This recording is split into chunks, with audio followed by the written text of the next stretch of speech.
I liked you better with glasses. Too bad. I like me better without them. Hey, pretty fans! Welcome to another episode of the Better with Glasses podcast. I am your host, Vicky Bazalia, and with me in the screen tonight is Casey. Hey, hey. And we are here to do a different setup for The our first ever Zoom episode yeah, together. together but separate. And Like this is all about Last Kiss. little inside baseball here, inside the Better with Glasses universe. We use Zoom. Like that's our app, you know. But now we're using Zoom in the way that Zoom is meant to be used, Right. you know. We're Yeah. halfway across the world from each other right now. Not really. 4.5 hours. Uh, not like cousins to San Francisco Not like or Stanford to Paris. right. Not like Oh, not like Providence all the way to downtown Boston. oh man. Yo, literally watching that episode at 3 a.m. from a Yeah. hotel room on my phone. It felt like a dream. You were It locked felt in like though. a You legit, I was locked in. And then I recorded some stuff, which I cursed way too much, but it was you were funny. It was very pretty funny excited. listening back. I was You were very quite excited. And yeah. I gave myself some grace for that because I was so emotional and then excited. And I was like, man, I wish I could be with you, not to sound sappy, but I wish I got to see your reaction to it. I got to hear it, but I I wish I got to see your reactions because I was not expecting you to pause and call me multiple times because you wanted to talk it out. And when you did it at first, I was like, it gets worse. Or it gets better, it gets worse. Oh, that scene doesn't hold a candle to this next scene that you're right. about to see. And I think you said it on the instant reaction, but you're like, it was like boom, boom, boom, boom. Like you're on the edge Edge of of your your seat seat. business. It really was. And full disclosure, I've only watched it that one time. I usually watch it at least twice, sometimes two or three times. But we're gonna rock through this. I can't wait. I'm in Charlotte. You're back home in our beautiful studio. It looks great on the screen from where I'm I sitting. had to I had to put our trinkets like behind me. So I've got Right, right. lover, I got the shoes, I got the books there, and then I've got Junior Mint there. Junior Mint made an appearance for the first time all Yo, season. he did. Yeah. Um, So before before we we get into start, it, whoa, look at us. Jinx, you do yours first. Okay. Before we start, shout out to all the charlatans. I am loving your city. I just played basketball at the Charlotte Athletic Club. So very similar to a normal podcast. I'm fresh off of a basketball game. Um, and so if anyone that likes our show and is in Charlotte, love your city. It's great. It's pretty cool. It's pretty cool. Good people. Um, and thank you to everyone who has been uh Commenting. commenting and signing up for Patreon because it's been a massive influx and we appreciate every one of them. Yeah. So let me shout some out while I'm here. Okay. Big shout outs to Lauren and Ellen and Rhiannon and Leah and Kelly and Josie Ann and Hillary and Zoe and Hannah and Shannon and Jordan and Jacqueline. Wow. Thanks, Big guys. shout out. Big shout Big, out. big shout out. My before we start was more aligned to this episode. Okay. So before we go down and break down every scene, like we always do, what were your overall thoughts on the episode? Like on a scale of 1 to 10, or best in class, or as an episode inside of the entire series, like how did you feel about it? I'd have to go 9. But would you Oh, give any other episode a 10 that you can think of? probably not. Yeah. It's up there with the best of them. Um, you know, the funny thing is, right, when you're watching an episode, the first time, you don't know what's going to happen, so you're on the edge of your seat, right? Yeah. So will some of those feelings be lost the second, third, fourth, fifth time you watch it, where when you're rewatching it in that amount, you're like, where are the great scenes? Yeah. In this episode, it was rapid fire, important, important, important, important, unexpected, unexpected, important, great song. It was just hitting you from a million different angles. So now that you kind of know where the story goes, do you lose that on rewatches? I don't know. First encounter though, I was on the edge of my seat. I was like, this is incredible. Like this, it felt like it was delivering something that the show hadn't done before, if you know Hmm. what I mean. Yeah. Um, the reason I say it is because multiple pretties hit me up and they're like, might be the best episode of the entire show so far. I would have to agree with that. Like it felt Yeah. like something, and I've used this before. It felt elevated. It Hmm. was like it was delivering the book while also mixing in stuff that was even a surprise to Yeah. ardent book and TSITP fans, like surprising them, while also like uh not a lot of fat, not a lot of waste. It was just like super strong. Jenny has really turned herself into a terrific. I mean, she's always been a great storyteller, but she is like master classing the the season three here. It's also, it made, I'm gonna get emotional. It made and I mean every, because some people are really, really hard on the first couple episodes of this season, but it literally made every single episode in this season so far mean something, right? Like, so, and that's just great storytelling.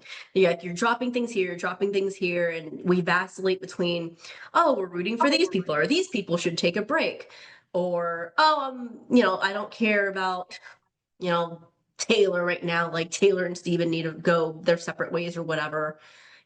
Oh, like Jared's so cringe, and like, oh, they're being mean to Conrad. Oh, wait, no, Conrad and Belly almost kissed. Like all of it really truly did come to a head, and it was so satisfying. It really was.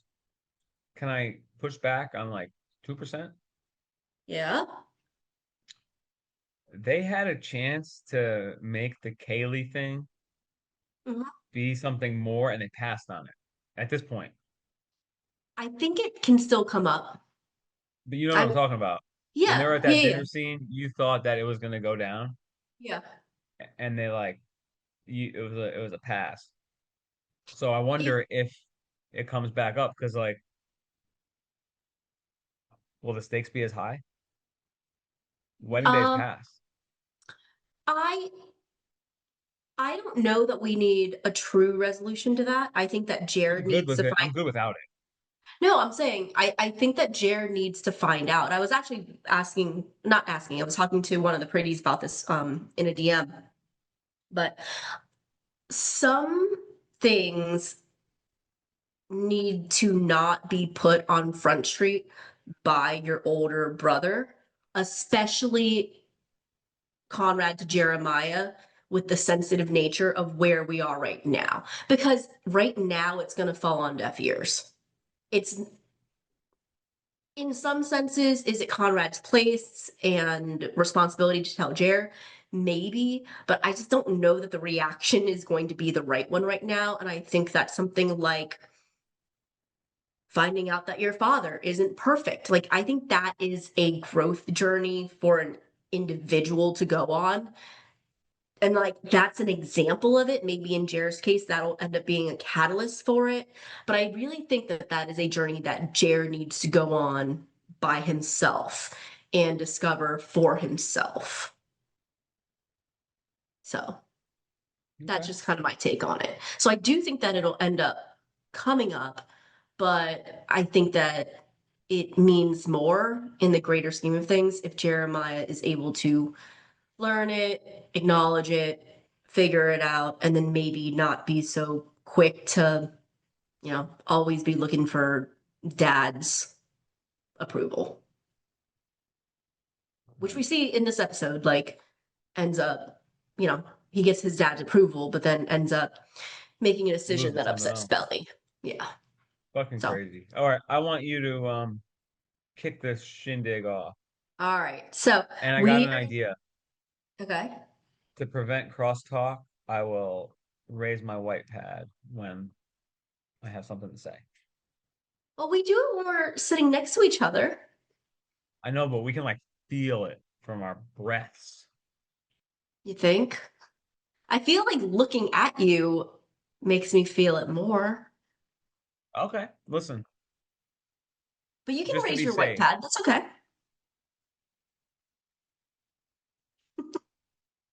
Were you going to say something? I was gonna say, let's start off with the name Last Kiss. Yeah. Somebody in the comments somewhere guessed it, so shout out to you if you did, because it was the name of the show. And I think Last Kiss, it has to deal with the old The old forehead forehead kiss. smooch. Of course it did. Of Yep. course it did. Well, that's my reason for loving it so much is because they can pick a lot of things that have to do with a lot of parts of the show, but the fact that they chose that moment to be the name of the episode, I think speaks volumes about Endgame. So, are you putting on your stunner shades? Vicky All can't right. control me now because I'm not in the same room as I know. I know. We're in All trouble. right. So, Last Kiss, another reason that somebody said Last Kiss was because in season 2, they use Last Kiss twice. So, Last Kiss is the name of the song that Wow. Conrad sings for his mom. And Last Kiss is also the name of a Taylor Swift song they used at the end of season 2, episode 1. Fun fact. So, all right. The episode obviously ends with this big confession from Conrad, and then it opens up this episode with Belly waking up, and she looks off. Bruh. Yeah. She wakes up. She was sleeping in the bed with Taylor. Taylor's gone. She's clearly like waking up late because nobody's in the house. She looks at her screen and there's a text from Taylor that says, like, went for a run, girls are at yoga, see you at the spa, or something like that. Um, and she's like got the smudgy makeup and her eyes look a little puffy. It looks like she didn't sleep at all. Her hair's a mess. She's got the whole And thing. Us, She's got the hangover starter kit. for sure, Us by Gracie Abrams and Taylor Swift is the first song. Whoa. And the lyrics of that are, "Do you miss us?" So she's waking up. She's listening to a voicemail left by Jeremiah. He apologizes for missing their meetup on the beach because he was drunk and he makes a joke. My punishment is that I'm now hungover on the boat with the guys and my dad, but I will see you tonight at the rehearsal. Damn. So Keep talking. that then begs the question. Oh, are you leaving? Keep talking. I'm getting my soda. Oh, okay. That then begs the question, did Conrad go on the fishing excursion with them? And we quickly find out that he, in fact, did not. So you see Belly now dressed. She is downstairs in the kitchen. She is having a coffee, and Conrad's there. Whoa. What did you think of the scene? This is a scene direct from the book. This was let's talk about last night, Right. right? Yeah. Conrad takes it all back. You were afraid that he was gonna do the whole like I was drunk thing, and he does. But the nice thing about it is that she immediately calls him out on it. Like, she's Mhm. like, "You weren't drunk." And he was like, "Yeah, but I was." And then she yells at him and she's like, "You haven't changed a bit." Right. which You're we sick, you knew. know that? What'd you say? It's like you're sick, you know that? Oh yeah. So a lot of things from the book made it. So it's like he said, I was out of line. He said, can we just forget about it? Um, I love the you're sick, go away, don't ever talk to me again. He's trying to joke around, like it's gonna be hard not to talk to you. You're marrying my brother. The part Right. that they added that Lola did such a nice job with was yeah, I'm marrying your fucking brother. And then she Get shoves fucked. him. And she's like, and I'm supposed to let you stand up there with him. So Got a point. she's got a point. This is where he then says, like, I'm letting you off the hook. I just want to keep like a shred of pride. And she calls him heartless. So I've been waiting for this moment. The part where she calls him heartless, and he's like, no, you're actually the heartless one. I always like that Well, you when she know calls him why he says heartless it, right? Like, why does he say that she's heartless? because he was like throwing a wrench in the system the night before the rehearsal dinner. No, but why is he calling her heartless? Because he knows that she really feels something, but she's gonna pass on it for optics. Yeah. The other thing is, like, the heartless part about it is that he's like, I love you. I will never not love you. And you've known. I think you've known for years. And she's like, He no. throws What'd you say? he starts throwing all the shit out. He like Well, starts this is all new. So this is not in the book at all. But she, he hits her with I think you've known. I think you've known it for years. So who's really the heartless one? As in, like, to carry on and keep pretending that everything's all fine when you know that I've been in love with you and you're marrying my brother. I Um, think Belly has also like it was like her most ferocious and like unhinged responses back from him. Like the pushing and like don't even say my fucking name. It yeah, was like this is all too like I can't do this again. I can't do this anymore. yeah, Like end of her rope type shit. yeah. Well, she says, do what you always do, make up one of your bullshit excuses and just Go to leave. Boston or California. Yeah. But where I think he really hits her in the feels is when he says, I love you. I will never not love you. So is not just saying, I still love you.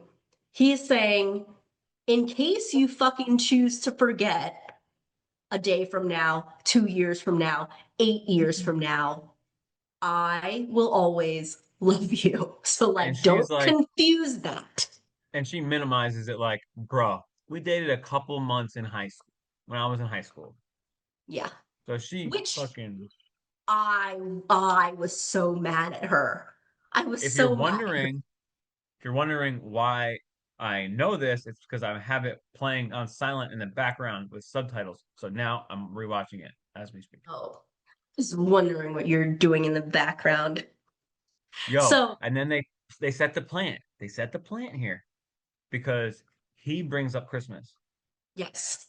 Well, which because she says the whole I was supposed to just know and realize that you hadn't gotten over something that was all those years ago. And he was like, Christmas wasn't all those years ago. And that's when there's a chink in her armor for the first time because she's like, what do you mean Christmas?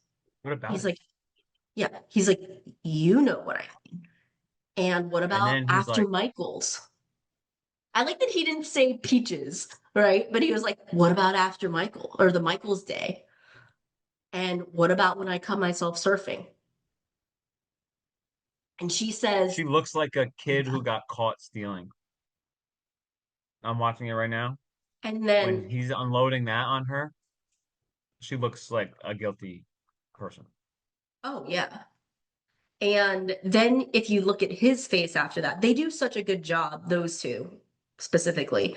But then Chris's reaction to that is kind of like a pitying, like, caught you. And I know he knows in that moment without even saying it. In the book, we get his narration. In the show, we don't, but you can see it on his face. When she makes that face, he knows that she loves him. She doesn't need to Hmm. say it. He doesn't need her to say it out loud. He knows. It was And that's where satisfying. he kind of has this like smirk almost. Hmm. And he's like, Fact. well, what does he say? He Have it says, your way. fine, have it your way, but I'm not pretending for you anymore. And she's like, I've never felt so alive in my life.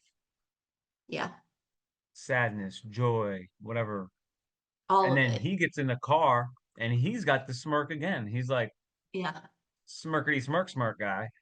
And Well, then in the book, it's a Conrad chapter right after that, and he's like, I knew it. I knew that in that moment. I didn't need for her to say anything. She loved me too. But now what? He was like, but I felt like this weird elation that I finally said it. I finally got it off my chest. And she loves me too.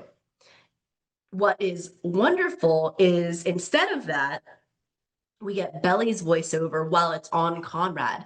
And she's like, I had to come to terms with it. I was never not I was never going to be able to let go of him.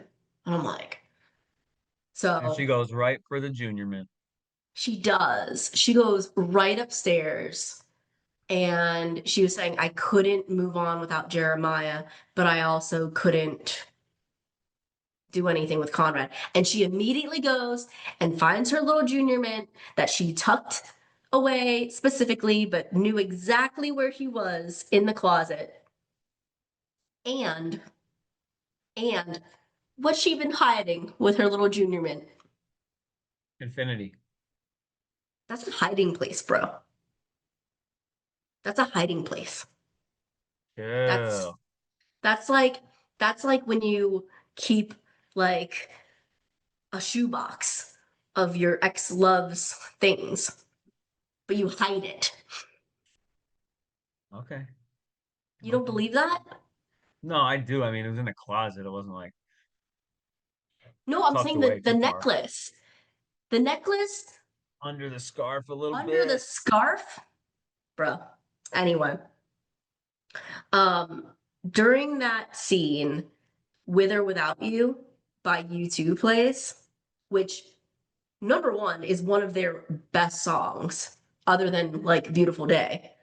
I'm not a U2 guy, but You don't like that song? It's like one of their most popular songs. let's keep in mind that I can't hear it right now. Can you sing it for me, please? No, Give me a little I'm something. Hum it. afraid. Hum it. Sleight of hand and twist of fate. On a bed of nails, she makes me wait. Okay, And there we I'll go. wait There we go. for you. Copyright coming. You hit it. Oh boy, Nailed it. that sounded awful. Anyway, No. it's the Ross and Rachel song. What? Oh, I saw this Instagram account, I can't think of the name, posted something about Ross and Rachel, Belly something being the new Ross and Rachel of this era. That was the Better with Glasses Oh account. yeah, it was. And that was them asking Jenny, Lola, and Rain in an interview if the whole Jeremiah cheating scandal we were on a break is like this generation's Ross and Rachel. Ironically, though, Um, I was able to post that while they used the Ross and Rachel song. So, well, well, well. Well, well, well, well. well, well. Yeah. And So, then we're getting I didn't mention this earlier, but we get a lot of throwback shit. We get Junior Mint, mhm. then we get the good muffins. Conrad comes traipsing back into the crib with the good muffins. And then Yeah. another throwback, not that anyone cares about it, but Taylor and her fucking armband, man. her phone,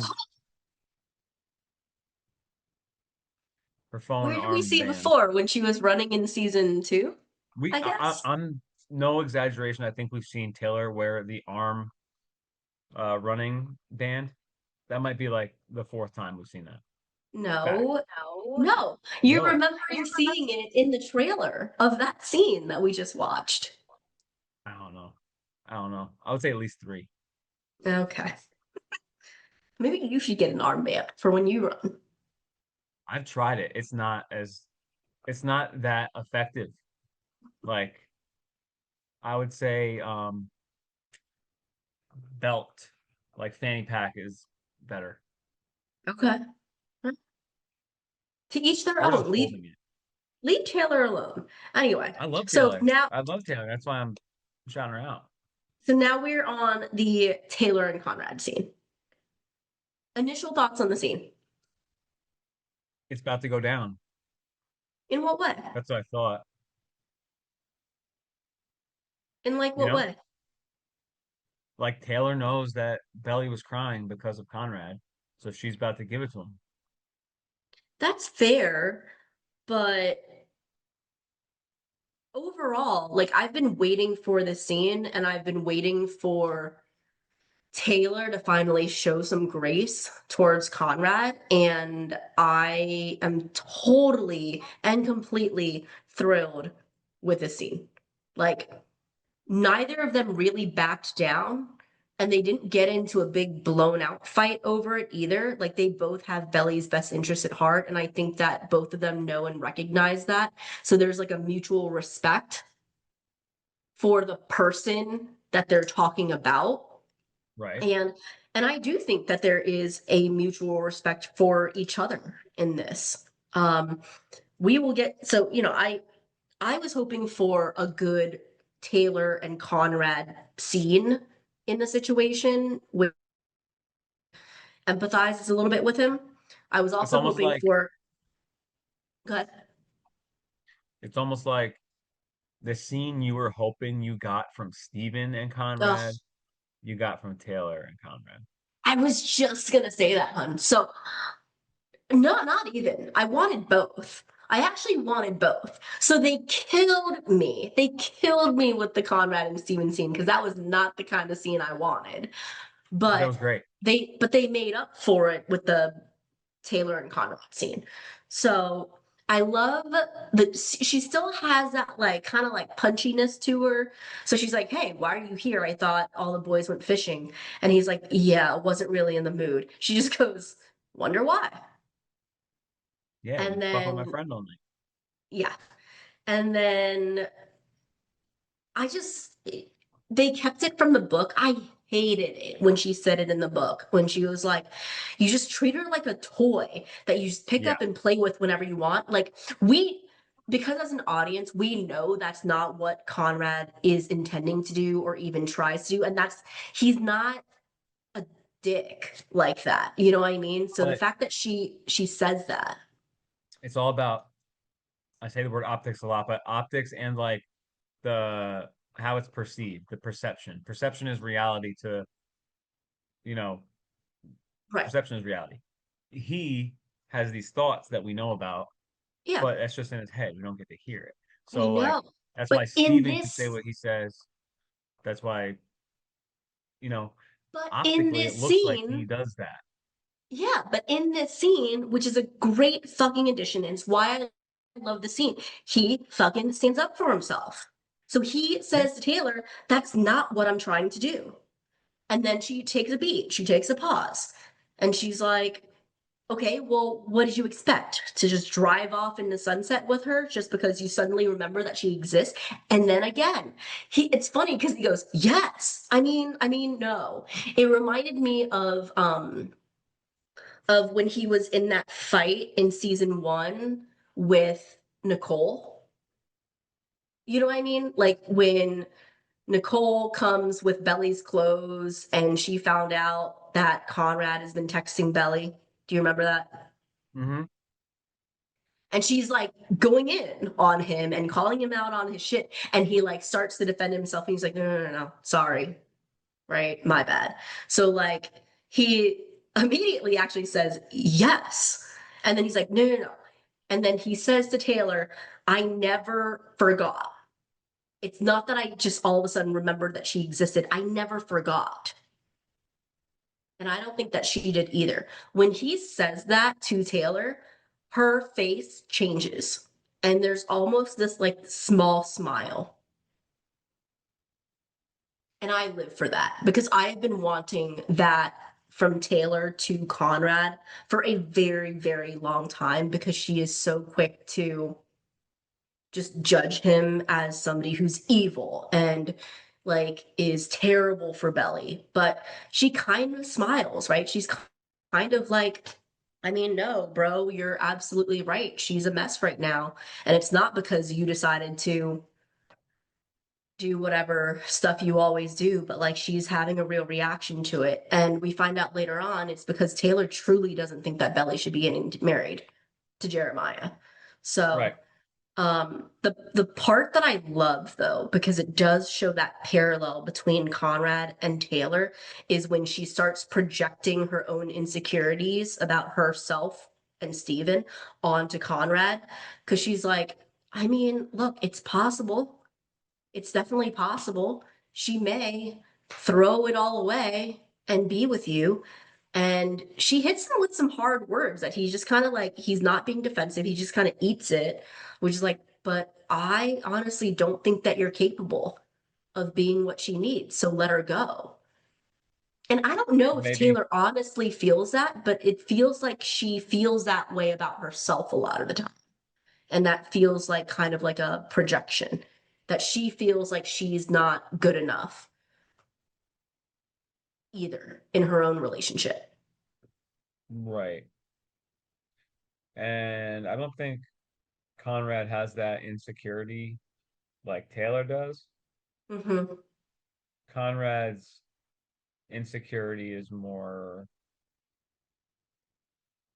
can he hold up emotionally? I feel like Taylor's insecurity is that is she good enough?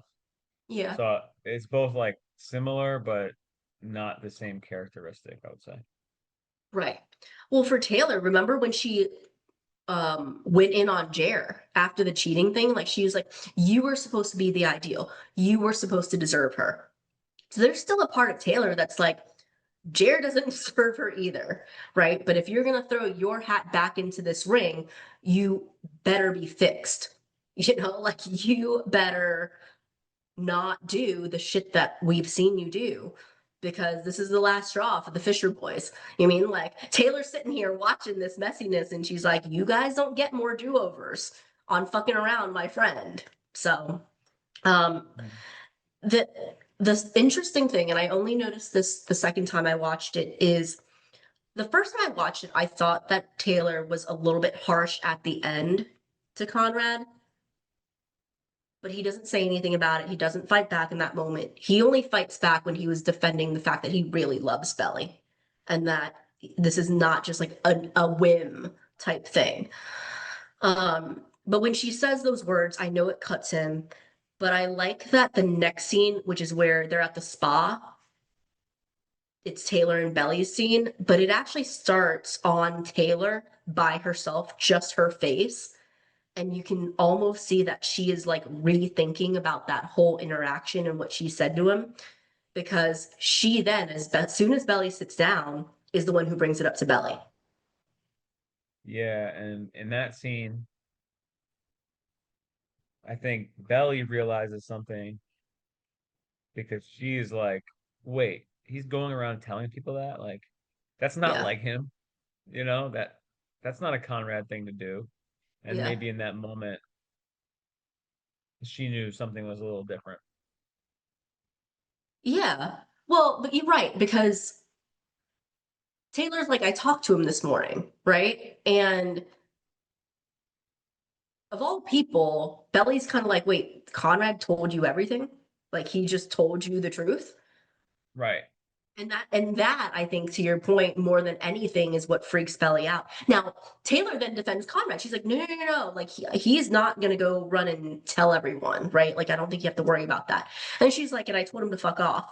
But then Taylor Taylor, it feels like Taylor has been trying to have this honest conversation with Belly that we'll see her finally have at the end.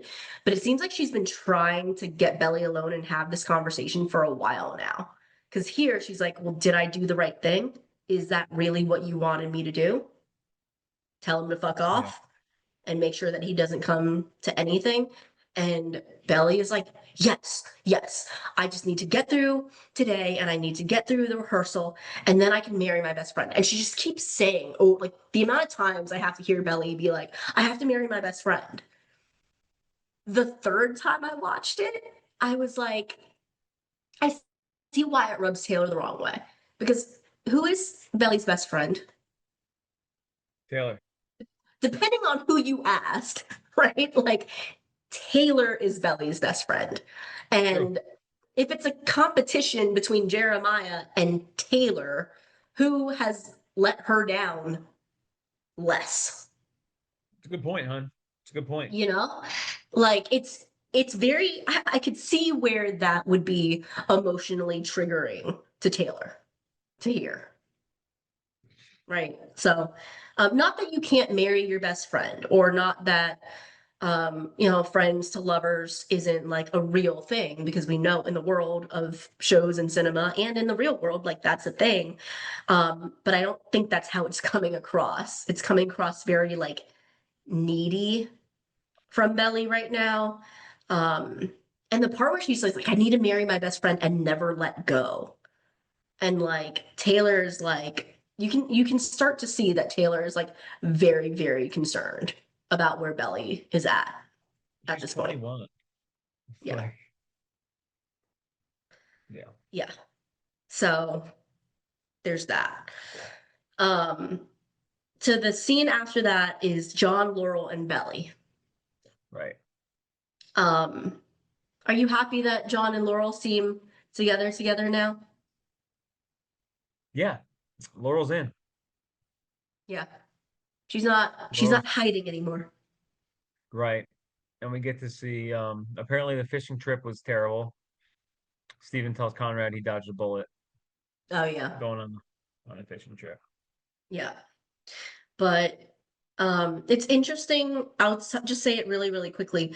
In the book, you hear Belly talking to Laurel about the wedding, and her narration is like, I kind of wanted my mom to tell me not to Right. go through with it again because Right. this time Right. she may have listened. So Belly here, you don't get to hear it in her head that bluntly, but she does say to them like, well, are you gonna talk me out of it? And there's part of her that like wants them to.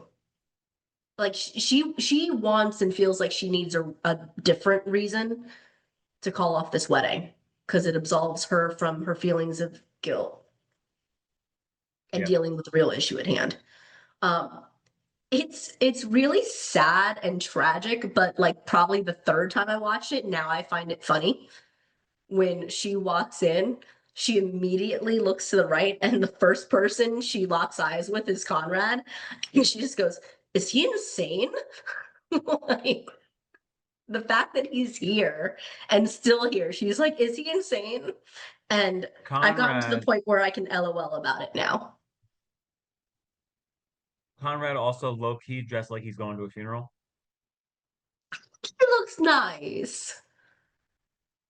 Just saying. Do you think the black shirt was a little much? Black shirt, black pants. No, they were gray pants. They're dark gray like chinos. Dark, dark, dark. No, they're regular dark gray chinos. They're not light gray chinos, but I'm just they're gray. saying. Symbolism. It probably is symbolism, yes. Symbolism. Probably yes. Yeah, because everybody else is wearing light colors. Um, so then we get the actual rehearsal. Do you know that song that plays? I didn't know the song, but the name of the song title is Bizarre Love Triangle. For real? Yeah. So Bizarre No. Love Triangle is playing as Belly is, or as they're rehearsing walking down the aisle. So, um, I just want to say quickly that shot of the three of them, where it's like Steven, Taylor in the middle, and Conrad, is like beautiful. I'm like, look, it's three of my favorite people. Right. And they're all walking down the aisle. And I think it's interesting because Conrad and Taylor are in on something, and Steven and Taylor are obviously exes. So there's a Right. little dynamic there that is pretty cool. Um, and then Belly is walking down, everybody stands up, and she's walking, she's trying not to look at Conrad. Jeremiah is just like happy to be there, like smiling. And Taylor gives Belly this like super funny look. I wrote Taylor Judgy Eyes.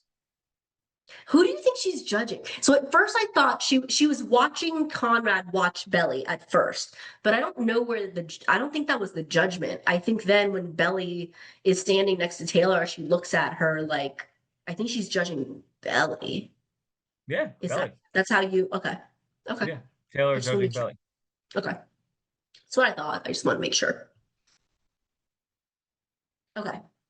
Um, anything else about that scene? Oh, we going to sit down. Sit down dinner. Yeah.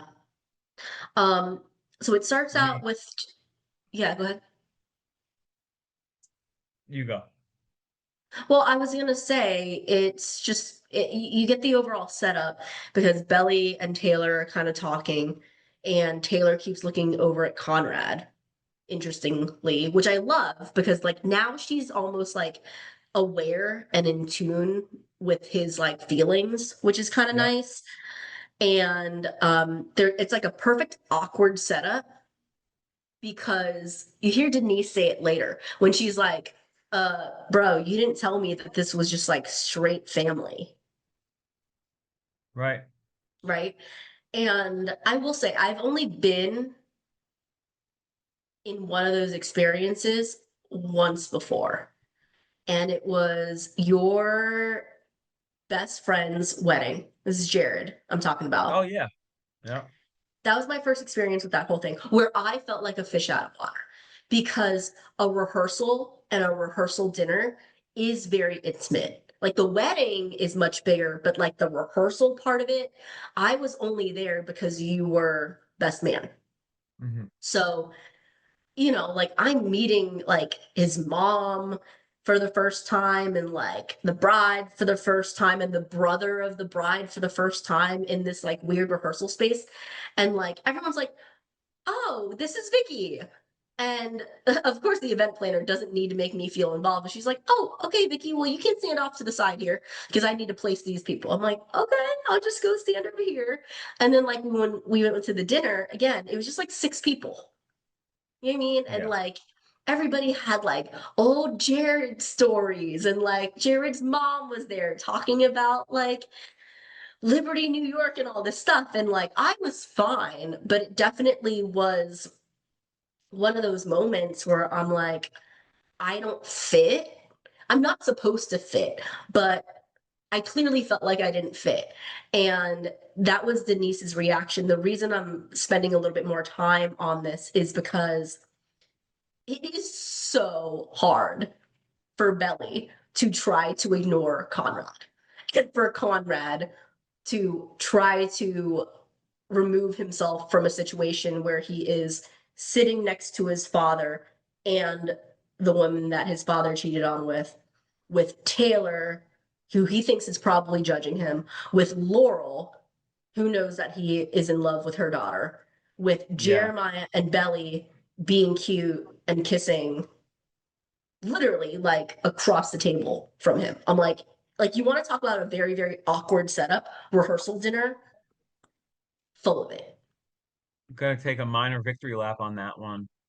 Um, Conrad makes a big effort to include Kaylee and compliment her. I Yeah. think big growth by him. I don't think he's as hung up on it as everyone thinks. Um, I We think breeze that right past that. I think that he's choosing to sidestep it. No, I think, yeah, I think he's Well, being an he adult. already he already did something majorly catastrophic that is going to ruin this wedding. So I Yeah, don't think that no he more gets A to be that. bombs. Yeah, I don't think he needs to be that guy throwing out another A bomb. Because So I thought when I heard that, I was like, oh fuck. he's got to He's go sitting next in. to Kaylee. Here's the other shoe dropping that everyone's been telling me about. And it Yeah. didn't. And then when they're gonna do the thank yous and it comes up to Susanna, I'm like, oh no, here it comes, here it comes, here it comes. And it just felt like they punted on like burying Kaylee and Adam. So then you get Taylor and her mom for a beat. Did you like that scene? You've been waiting for some Lucinda stuff. Yeah, I mean it was fine. No thoughts, no Yeah. notes. Was that Needed enough to for you? happen. Like you've been waiting for that, and you're like, oh, the part that I'm most excited about is seeing how that resolves, and it just resolves very quickly and Well, nonchalantly. Was that enough? well. As we see, that storyline will resolve even more by the end of the episode. Lucinda? Well, Lucinda, she moms deal with heavy duty shit from their young daughters all the time. All they need to do is say sorry. Right. She did that. That's all Lucinda needed to hear. Yeah. You know, like in 5 years they'll be best friends, and they are best friends now as it is. But I think she'll stop saying mean shit to her mom eventually. Um, That you know, is like a phase that young girls go through. Just like mean girl stuff. I did she it. apologized. That's what needed to happen. Yeah. And Lucinda's got a new Taylor, man though. Did you clock yeah, that? she did. I did. I thought it was gonna be a bomb dropping. But I it thought it was wasn't. gonna be some wild shit, like someone that we knew, but No. we escaped there. Yeah. Yeah. But it makes you feel bad for Taylor, right? Because Taylor's trying to get over the Steven thing that she thinks is over. And she's like, okay, well, maybe before I go back to school, we can just like have a mom and daughter thing. And her mom's like, oh, no, sorry, sweetie, got a new man. And Taylor says, like, I don't know, it's just PTSD. It's funny. Um, the part that there's a part of it that's sweet, and then the part of it, it's not even cringe, it's just ironic. But Jeremiah says, hey, Belly, guess what I got Kaylee to get for dinner tonight? And it's lobster rolls because, again, remember, they don't serve Hmm. sandwiches at the club. Right, right. So Belly's super excited. And Jer says, I know the way to my girl's heart or something. Yep. And she says, you already have my heart. Excuse me. It's only ironic because he will then do something later on that night that pisses her off when it comes to the Boston job. And That's the like episode in 4 seconds. and the episode ends with him saying, I've never had all of your heart. So I'm like, on rewatch, the first time I watched it, I was like, oh, cute. Like, he got lobster rolls for her. The second time I watched it, I was like, oh no, this is gonna all come crashing down. So, um, then Belly is sitting down and she is actively looking at Conrad. Like her voiceover is I always know where he is. I'm painfully aware of where he is. And she's looking at him and he's looking at her. And I'm like, in this very small room of people, is anyone else not picking up on the fact that these two are like yearning from across the table for each other? I didn't pick that up, but if it happened, if you're saying it, I'm sure it happened. It's just so awkward because like we're in the know, Taylor's in the know, Conrad's in the know, and Belly's in the know, right? But I think in terms of like feeling the awkwardness of that entire interaction, I think we as the audience probably felt the most awkward. Um, What were your thoughts on going around and saying like what you got from each person in the room? You I was called me worried to that, talk about this, so I think you have thoughts. well, I was worried the shoe was gonna drop with Susanna and Kaylee and a big blow up. You really thought that was going to happen? Yeah, everyone, I mean, that's kind of been what I've been hearing from the the peeps. And Yeah, I think they have more tact than to do it publicly. well, I thought Adam might say something stupid, Oh yeah. which he ends up saying something not stupid. It's just like he says something that Belly doesn't know about, and it starts this whole other thing. Yeah. Um I mean, the the Conrad and Jer thing was like, we're great sometimes, then we're not sometimes, and yeah, eh, how did that land for you? Because they make fun of Steven too. So it was supposed to be a lot more jokey than it was, but there's like an edge to it. I want to give Jer some credit. I thought he did a good job, like of kind of owning the room. They did a good job, especially from like if you think from the wedding announcement to where they are now, even though it doesn't end up great, like The they speech was did pretty nice. good of like commanding the room there. Yeah, it was a good speech. Um, what are your thoughts on the thing that they said for Conrad was that he's loyal? I mean, listen, if you couple that with like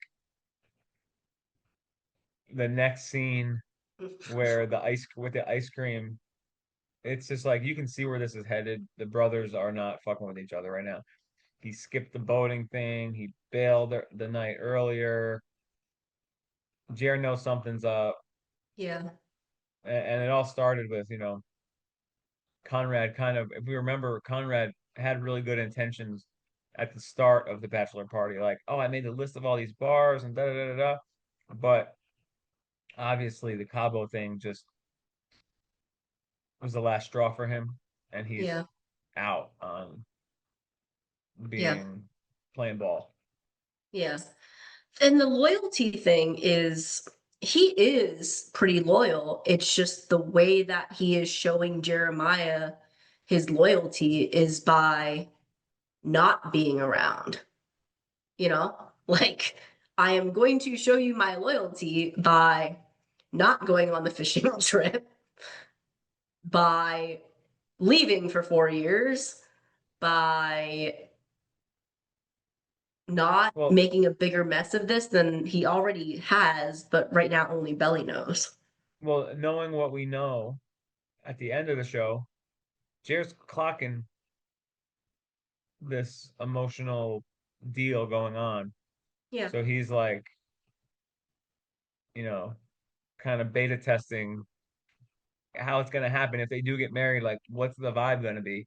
So yeah, like, she's my family. You're loyal. So like, when we're married, all this this stops. emotional shit has gotta stop. Yeah, yeah. So Susanna, when they get to Susanna, it's really sad and particularly sad for me because Jeremiah, and he doesn't mean ill will by it, but Jeremiah is describing his relationship with Belly and the way the words that he uses to choose to describe it are the exact same experiences that Conrad has with Belly too. And that's the moment where, as Jeremiah is saying it, Laurel feels really sad and she actually looks over at Conrad because she knows that he was, and this sounds terrible, but was like in that same running, right? The idea of like, Belly, I've known you my whole life and I've loved you the entire time. First, it was as friends, and then it became more like he's describing both of their relationships with her. Um, and Laurel Laurel's look was just kind of devastating because you know how much it's killing Conrad to hear that. So, I wrote down, oh my God, awkward job scene. Yeah, that's when I called you. I was like, bro, what is going on here? And it didn't blow up like I thought it was gonna, but she ain't happy about it. Like Yeah, I gave up Paris. Like you got to yeah. talk to me about these kinds of things. Yeah, it's one of those things where I think if she had had that conversation, the big conversation with Taylor before that came out, she would have had a bigger reaction to it with Jer. I think if she wasn't carrying around all this guilt about what Conrad told her and her honest feelings about it, she would have had a bigger reaction, but she chooses to step aside. But it's again her choosing to diminish her feelings as a sacrificial lamb to keep the Jeremiah fantasy going, which sucks. And she has this look on her face, and she looks over at Conrad, and Conrad noticed it. So, what are your thoughts on how Jeremiah takes it? As in, like, do you agree with him or disagree with him for taking the so aside from the fact that he didn't tell Belly, is it a good move? Is it not a good move?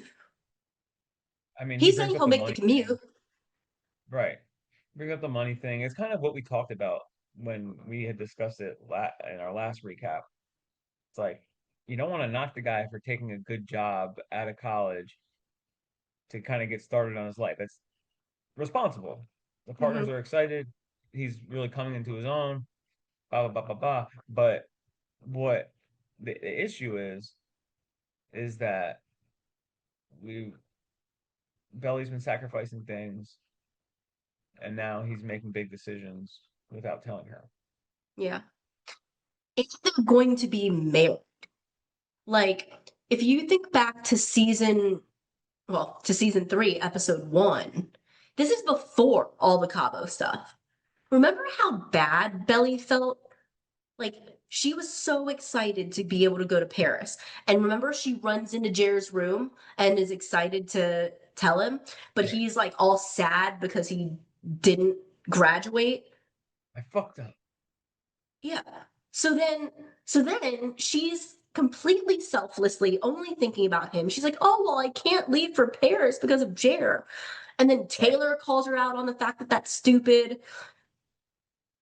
Steven calls her out on the fact that that's stupid, right? So like she cares so deeply about talking to Jer about decisions before she found out about Lacey, before the Conrad feelings from the summer are newly on Front Street, and before they're engaged.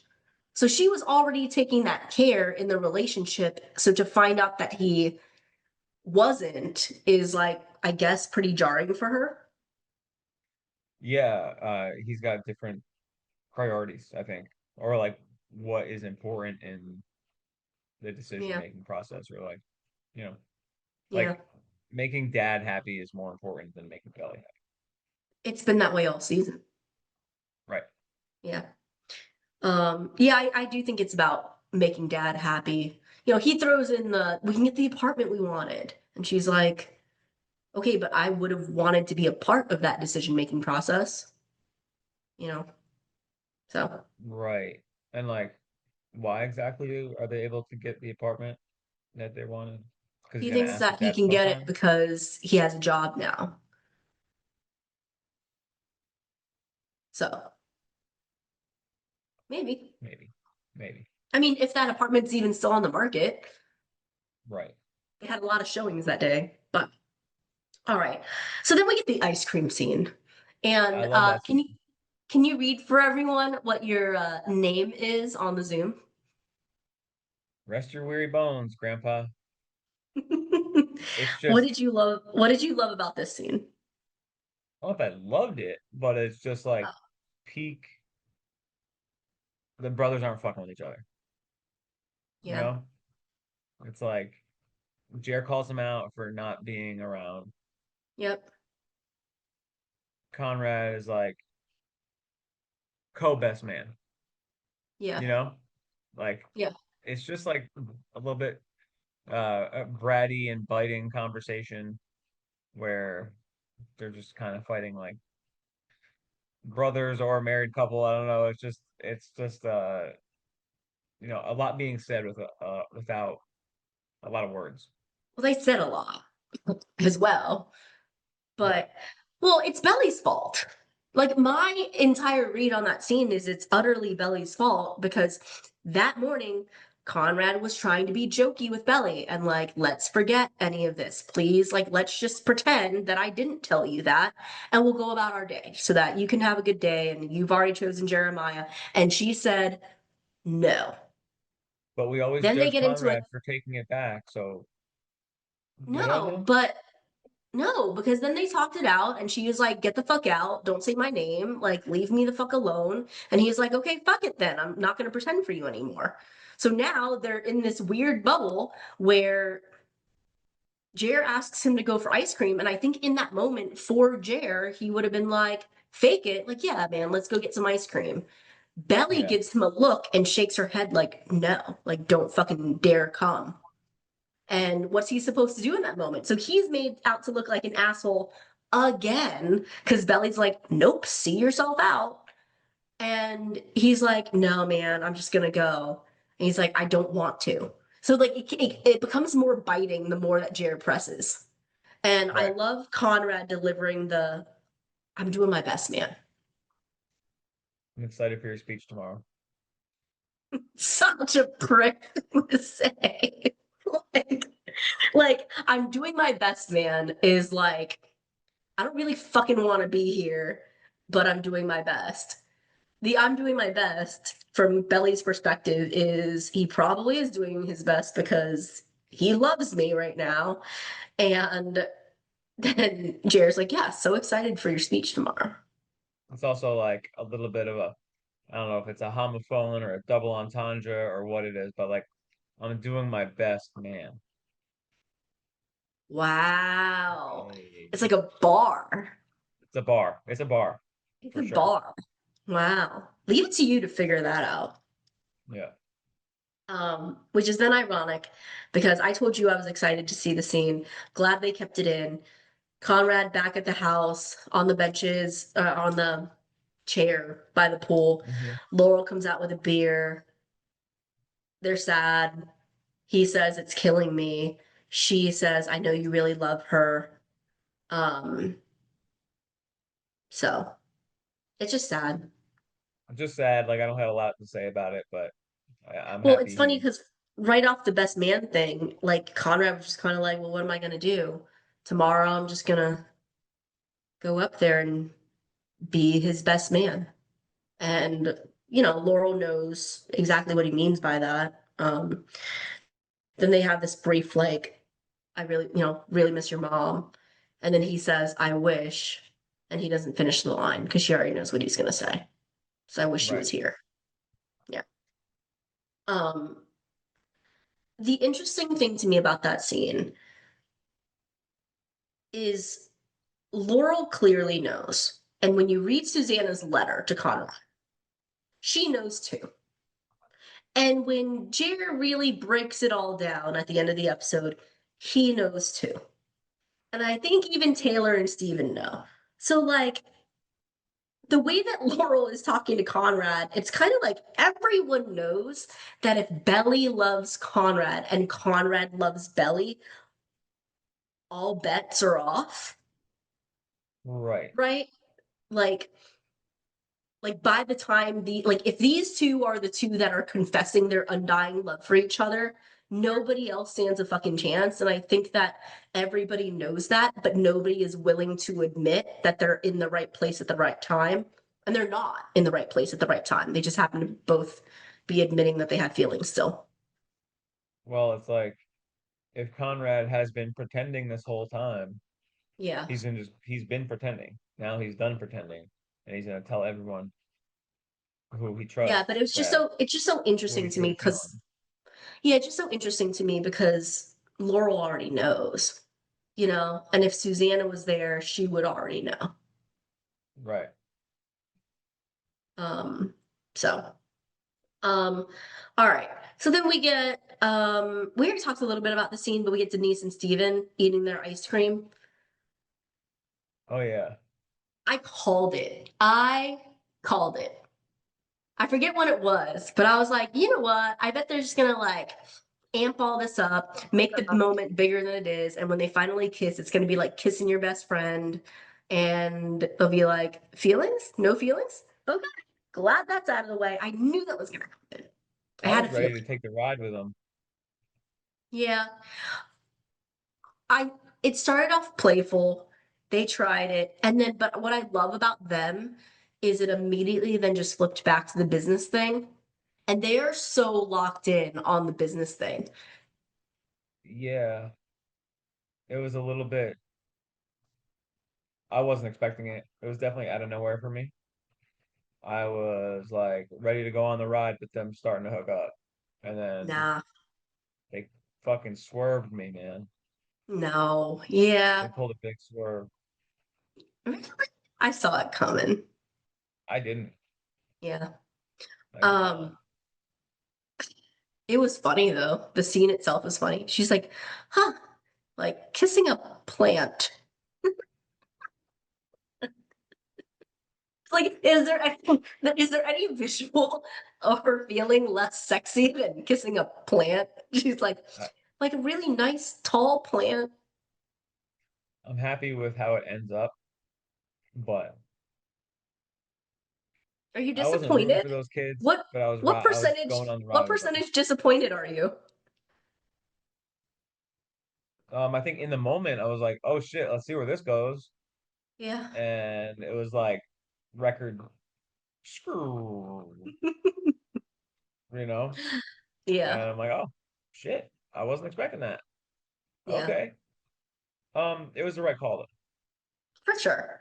Yeah, and it The made right for a call. good bit. Like the kissing a plant thing, and then she's like, "Oh, you're not gonna spoon feed it to me this time," and he's like, "No, I'm not." So that was all funny. They were Um, going for it. they were. They just needed to know. Um, Shit. so yeah. Um, all right. Then we have the Olivia Rodrigo beat drop, Right, making the and bed. I wanted to read the lyrics a little bit here. Do you know the Go for lyrics? it. Of- So I posted this on the Better with Glasses Instagram, but um, her album Guts came out September of 2023. And when I listened to it, I took this song off Spotify and I did the share thing and I put it on Instagram stories and I was like, this for season three. And ever since, Making the Bed by Olivia Rodrigo has been on my Bonrad wish list and has been on my TSITP season three wish list since September 2023. So Prove it. I'm trying. I don't know. I don't know if I can go back that far inside of stories. Maybe if I try to make a highlight or something like that. But yeah, making the bed, called it. It is the perfect song for how she's feeling. And the official Summer I Turned Pretty today, they reposted it because Olivia Rodrigo posted that scene with the song. So read me some lyrics. Another thing I ruined. I used to do for fun. Um, another piece of plastic I could just throw away. Another conversation with nothing good to say. I thought it, so I said it. Took it because I can. Another day pretending I'm older than I am. Whoa. Another perfect moment that doesn't feel like mine. Another thing Yeah. I forced to Another be a forced sign. to be assigned. Yes. I like that line. Well, sometimes I feel like I don't want to be where I am. Getting drunk at a club with my fair weather friends. Pushing away all the Push people who away know all me the the people who best. know me best. But it's me But who's been it's making the me who's bed. been making the bed. Bro, are you kidding me? Telling you. Come on. I'm I'm telling so you. tired of I'm so tired of being the girl that I am. Um, yeah, man. There's some other good beat drops in this episode, but that was so good. It needs a lot of attention. Not Playing the just that victim it, in my head. not just that it's good. It puts you right back to the comfort of the summer I turned pretty. Belly being in her head, waking up in the middle of the night, going to her dresser in the dark, getting her swimsuit out, and then you see her at night doing her night swims while thinking through something. Like, is there anything more quintessential Belly? So, like, she's so lost and trying to keep it together, but like, this is her one thing. Um, so it was just like really beautiful. Like the swimming Yeah, sequence, the overhead shot of it, the underwater stuff, that's what I wrote. The underwater stuff is like drowning, like, or you know, cleansing, what's up? Yeah. or I love cleansing. the overwater under the overhead shot while she's floating. Yeah, Red bikini, don't know if that matters. of course it Um, matters. It all matters if she's wearing red. so I mean, it's beautiful. I don't know where she got the inspiration for that overhead shot, but I feel like I've seen that somewhere. Yeah. I said it in the instant reaction, but we've seen that exact shot so many times that there's this part where she goes under the water and she goes up and her hair is slicked back and she wipes the water from her eyes. And the last two times we've seen that, it's Conrad sitting on the edge of the pool, dangling his legs in 2 seasons in a row. I was waiting And for it. not only was I waiting for it as somebody who's watching, I I suspect that there was a small piece of belly that when she popped up out of the water was expecting to see Conrad there. And I don't know how she I would have certainly handled was. that moment. I don't know that she would have wanted it or hated it, but I think that she expected it. It would have been crazy. Yeah. So all that being said, then she makes the bold decision to wake up Jer and tell him. Yeah. Um, It- Jer it's knew. it's from the book. I'm not surprised that it's in there. They changed a lot of the words. They borrowed words from this to put in the last scene, and then they swapped out a whole bunch of things, but they really, I'm sorry, but they really did go in on that codependency thing for sure. Yeah, for Like sure. For in sure. this scene particularly, like she I cannot believe that they added in that she physically out loud says the words, "Do you want out?" to Jeremiah. Mm-hmm. And he goes back into a season 2 pettiness bag where he's like, "Great, so are you just telling me so that you can clear your conscience before you go to him?" Like, she tells him this stuff, and he's kind of like, "I knew it. I knew he's been in love with you this summer and even longer." And Belly is like very fearful of that because she's like, "Wait, you've known that he's loved me? How come I haven't known that he's loved me?" Because Belly is like in her own la la land. And then she asks if he wants out. He says no. He's like, "Then why are you telling me all this?" And she's like, "Because I can't, I want to marry you, but I can't marry you if we have this secret." And she's like, "No more secrets." And then I wrote down a couple of the lines, but like, it's still a lot of like, "Yeah, no, I don't want to lose you. I don't want to lose us. Like, you're my best friend." And I'm like, do you want to be together or are you just so afraid of not being together? Well, do you see how this it ends? It's like this very motherly. It's, yeah, She takes him and is like, he's in cradling his her head. pocket, so to Yeah, speak. she's cradling his head, which we've seen before. It's off. It's Well, it's just just like off. we put each other back together after, Yeah. like all that shit. Oh, we'll get there. That And shit. like to Jer's credit, he doesn't really get a chance to. That's some big news to be dropped on him. Mm-hmm. He wants to go figure it out. She's like, no, no, no, no, no. They're laying in bed in like 15 seconds. So no wonder he was gone in the morning. Like Yeah. that's some heavy shit to have to deal with. For sure. Now, even though he could kind of feel, he says it later on, but even though he could kind of sense that something was brewing between Belly and Conrad, or even if deep down he knew that she had feelings for Conrad and he still had feelings for her, I think that he thought, he says it later, but I think that he thought when she said yes, and when Conrad said yes to being best man, and by the time the vows are said, the rings on the finger, they've announced it in front of everyone, and there's official papers on them being married, that everyone could just fucking let it go and let it wash away. Even Conrad, remember in his narration episode, he's like, in a couple weeks, she won't be Belly anymore. She'll be my brother's wife, and then it'll be over. And Right. I think that Jeremiah was just like holding on for fucking dear life that they could get through the wedding, because after that, everything would just fall away.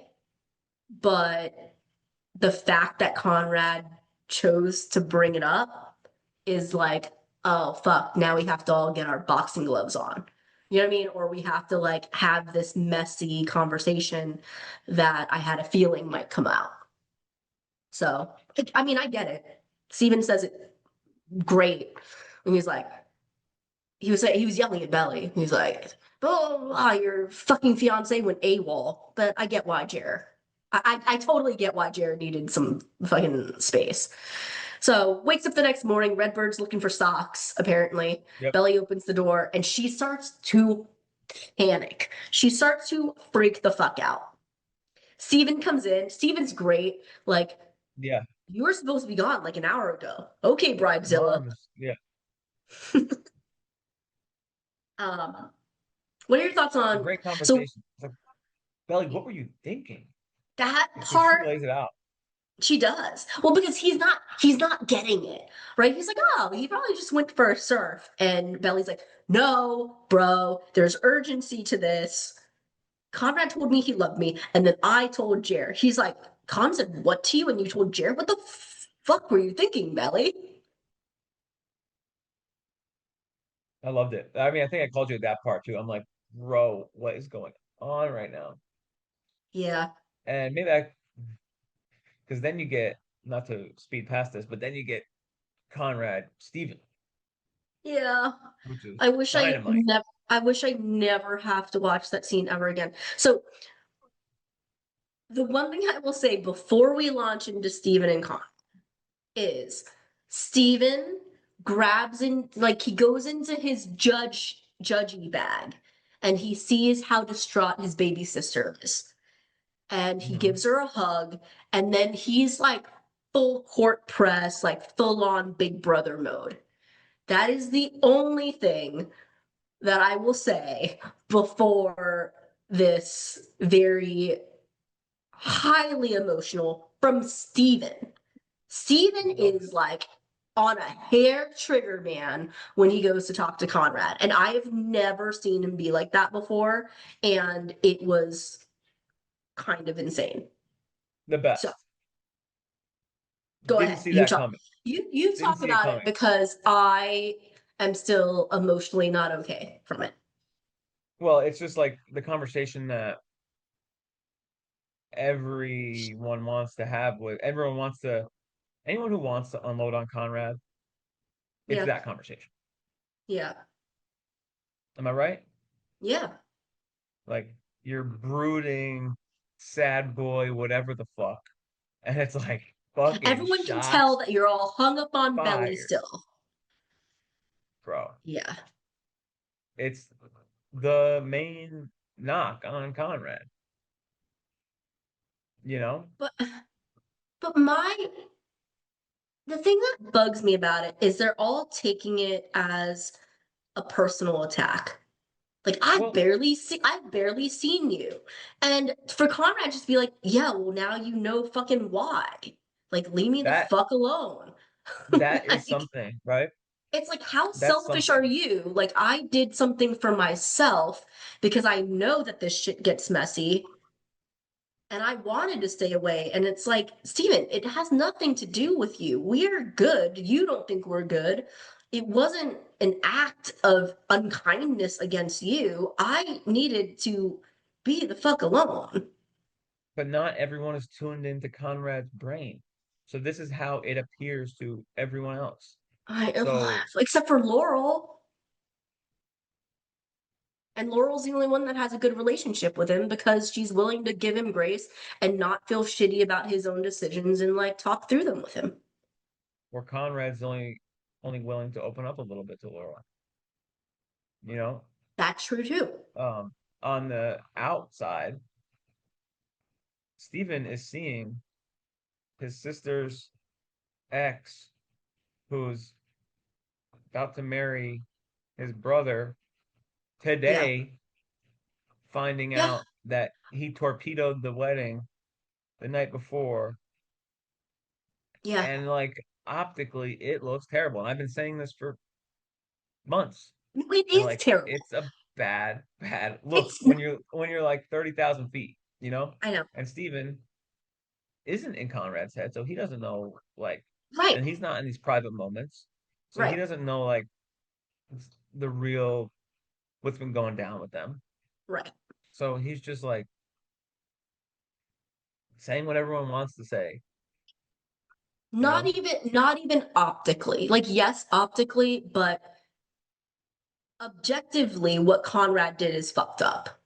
Yeah, and Steven Right. knows enough to know how fucked up it is. If you know what I mean? It's Yeah. like he knows enough to be dangerous. He doesn't know all of it, Yeah. but he knows how like it's very sinister to him Yeah. because of What like the what players.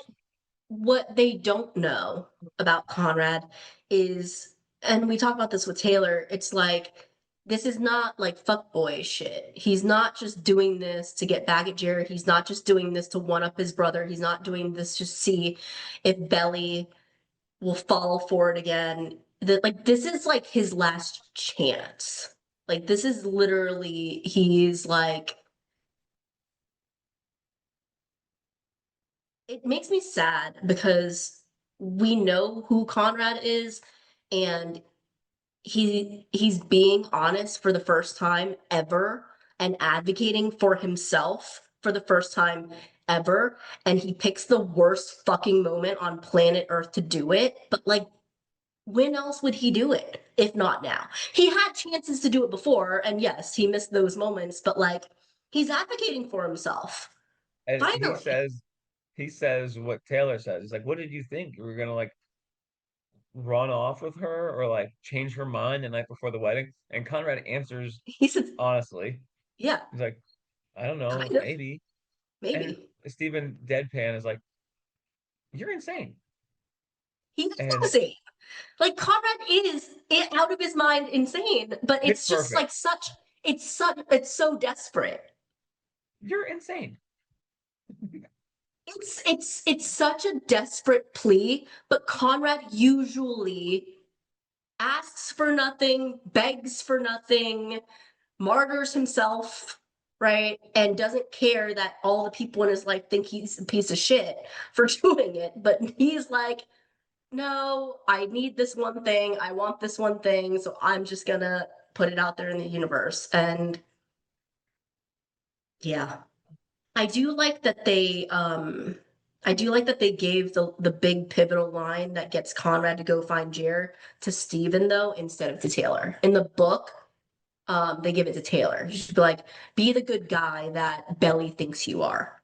Right? And It doesn't hit as well ironic. from Taylor as it does from Steven. It's so ironic because if you know all the behind the scenes stuff of like what happens when it's just Belly and Conrad, you know, at least to Belly, he's been a pretty good guy, right? Oh yeah. But like 30,000 foot view, optics, broody, sad boy, whatever the fuck. Yeah. Like you are. This is an ultimate like fuck up, bro code fuck up. Like this is terrible. So like Yeah.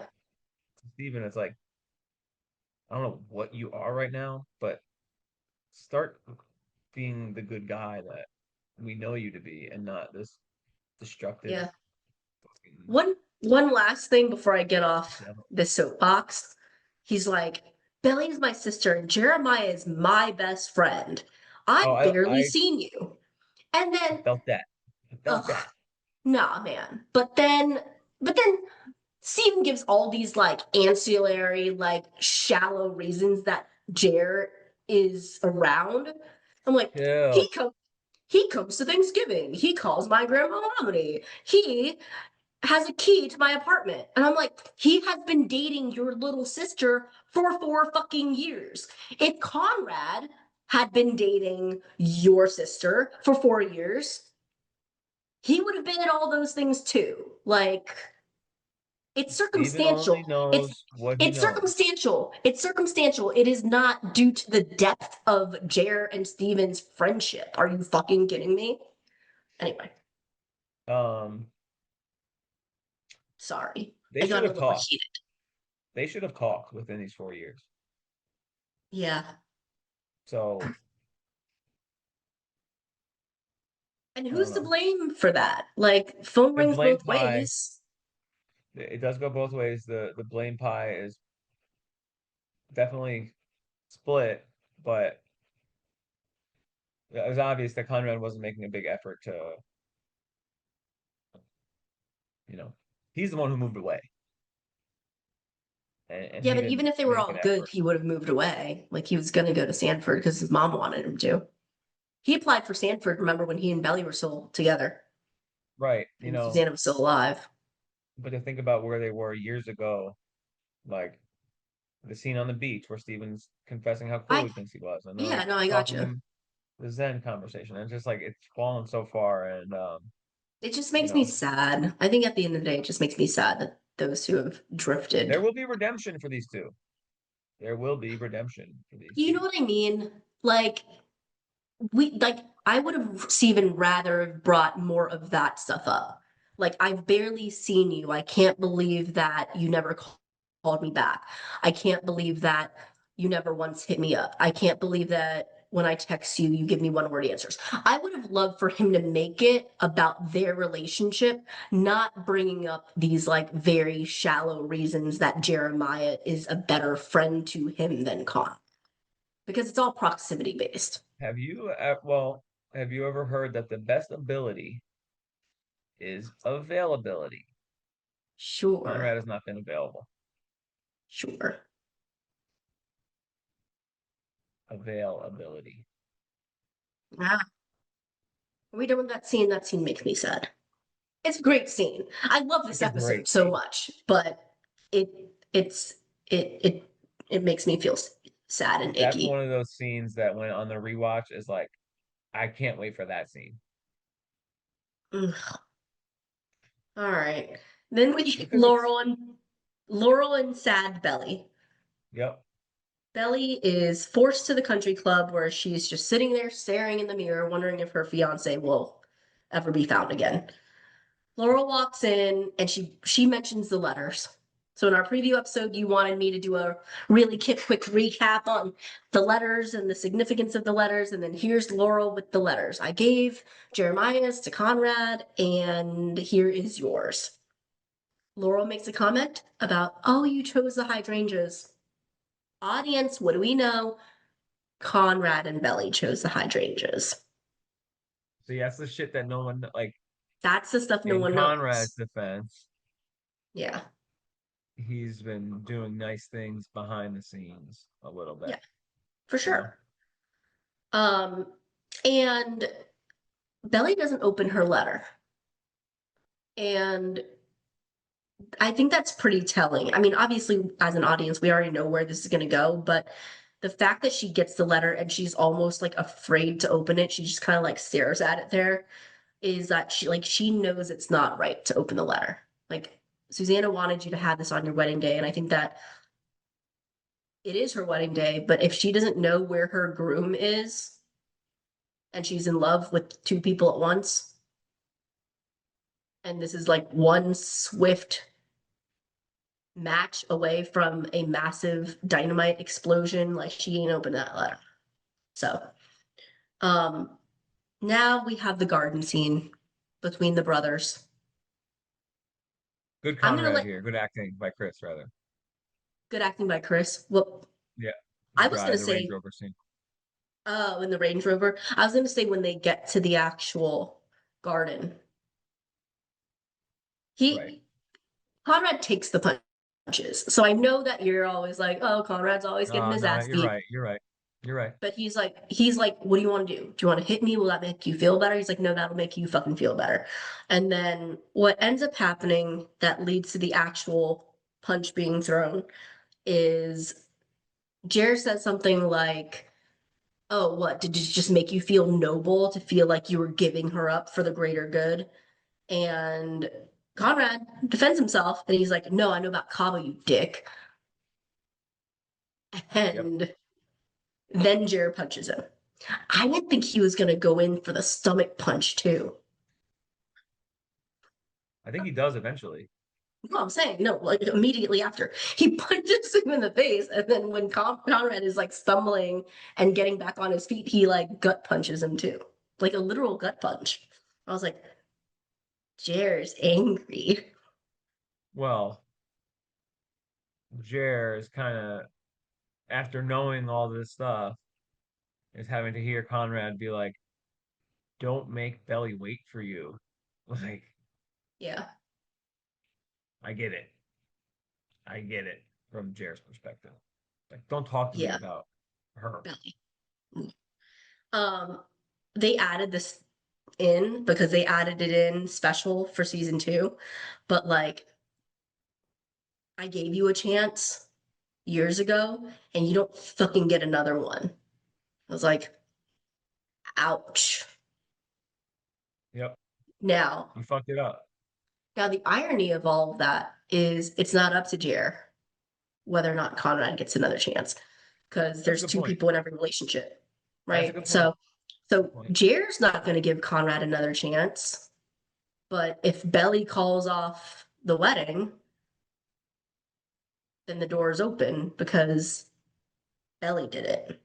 So, and obviously that's what ends up happening. But um, the the letter itself, and this is again, this made me more emotional now that I've read the letter.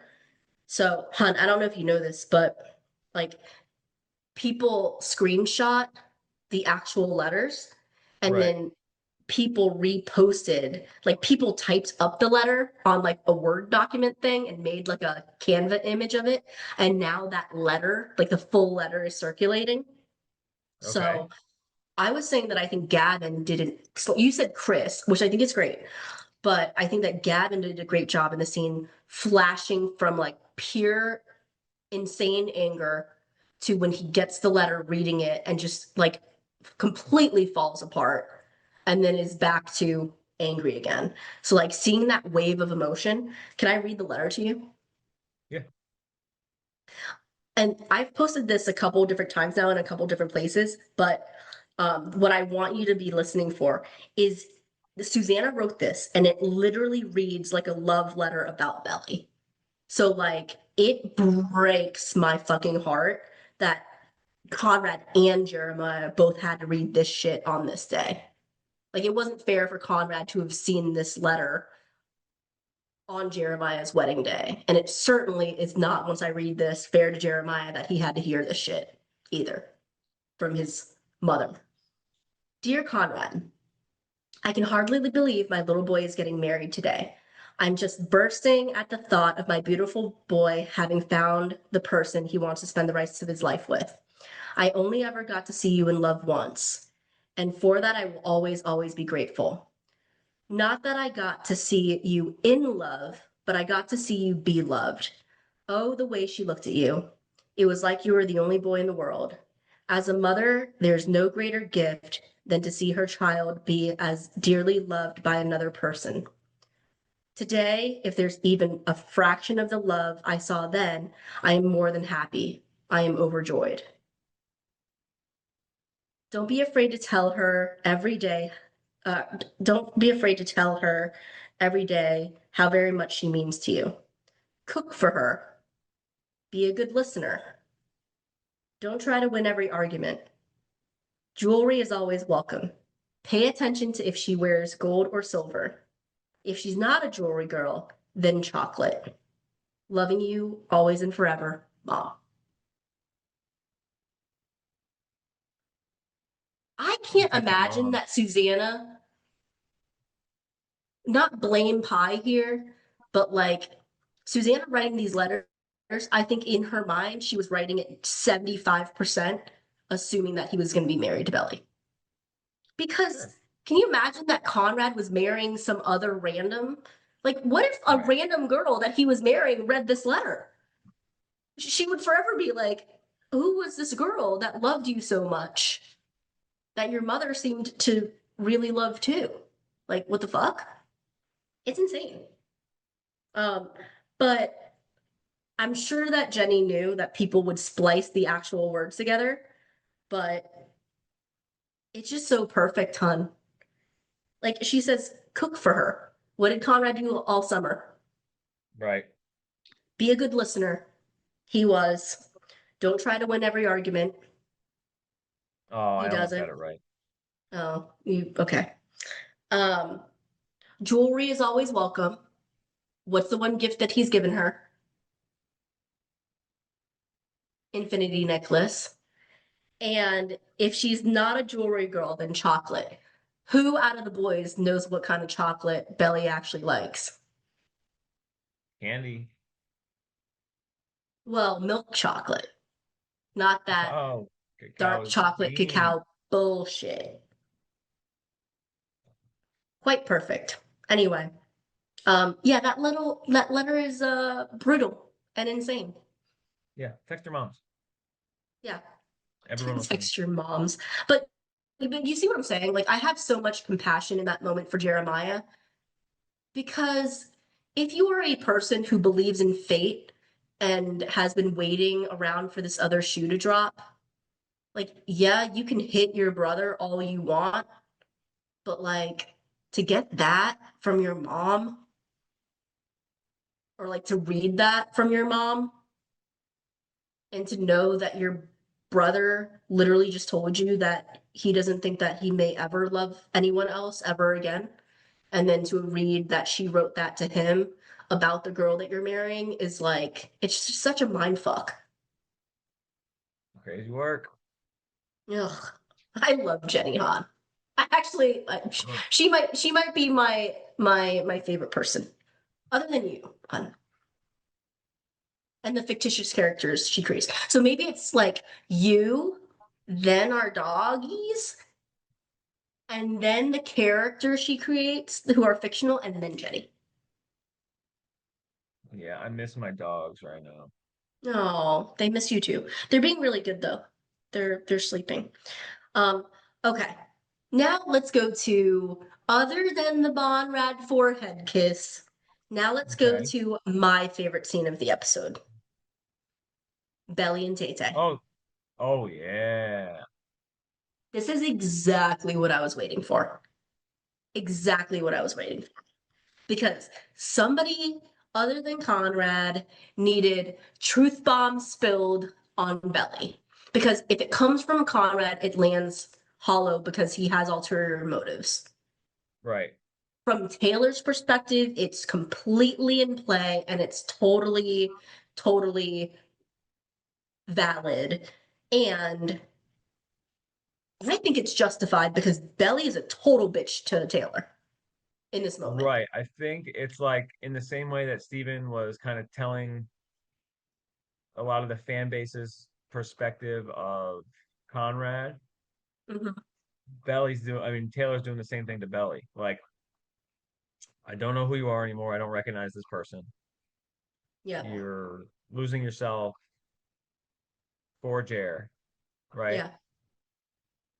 And that's been a big talking point of the Belly character while she's been with Jer. Has been like, Yeah. But so Taylor actually starts it off quite innocently, right? She's like, Belly, if he's not going to be here, like, is it the worst thing in the world? So she walks on eggshells, and Belly's like, the fuck do you mean? She's like, she's well, like soft tossing it a little bit, like oh yeah, soft like launch.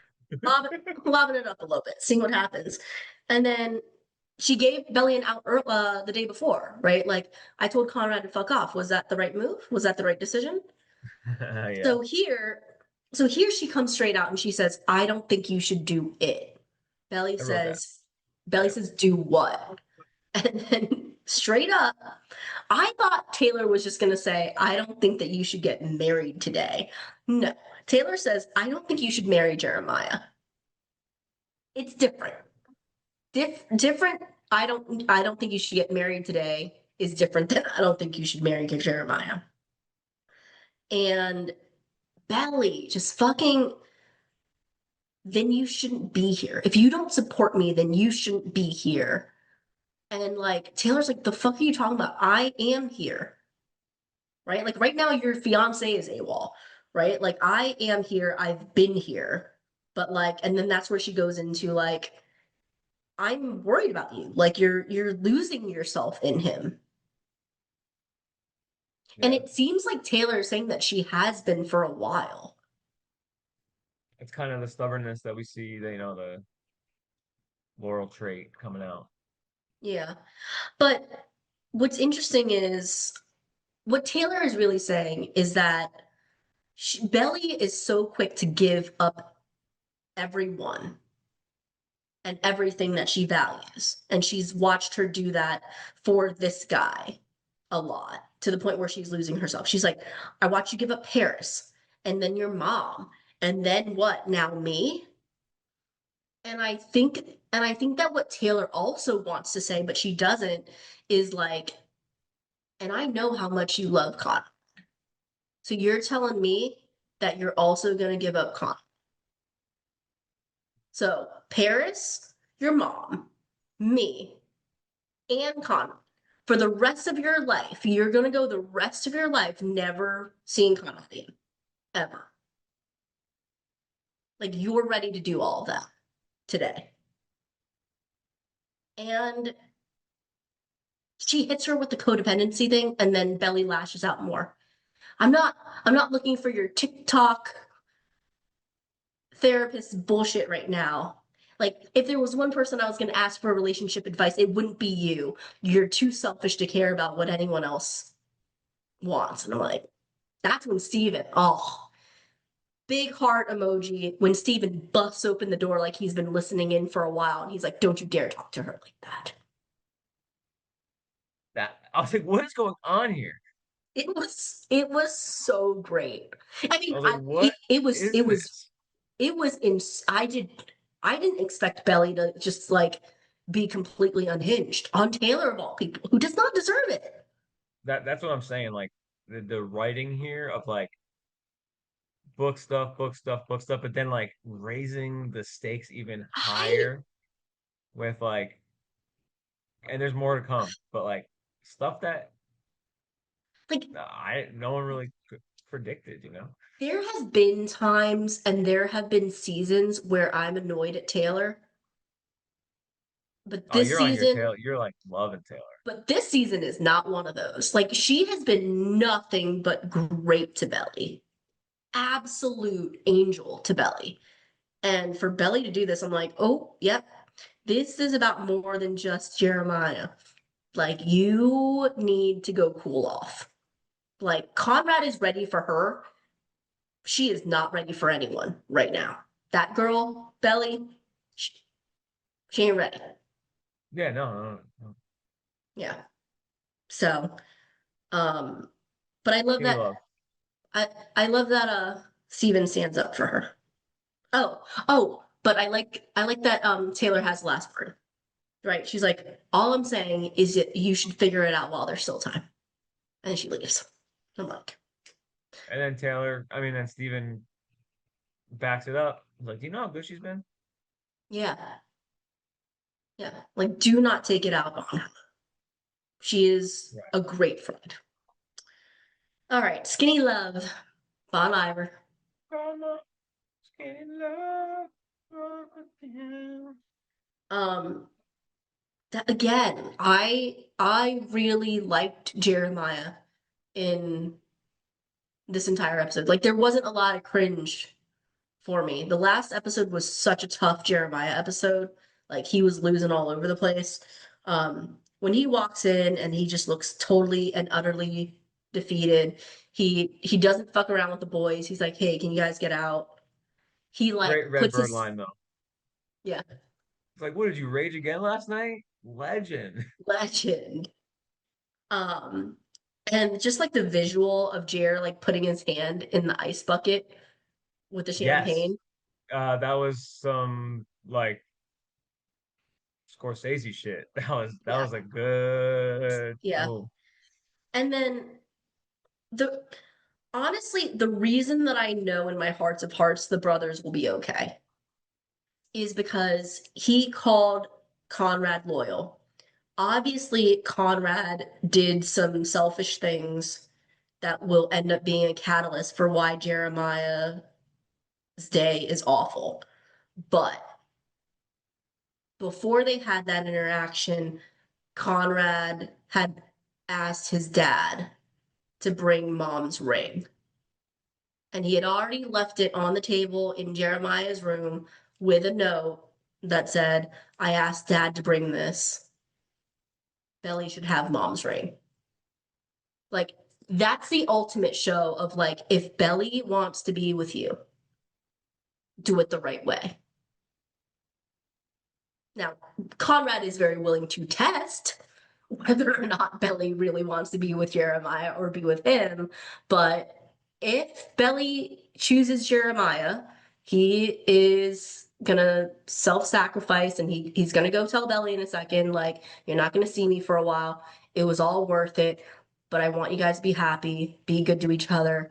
And he is given the sacrificial, you should give Belly mom's ring. Conrad knows what he's doing here. Just saying. What?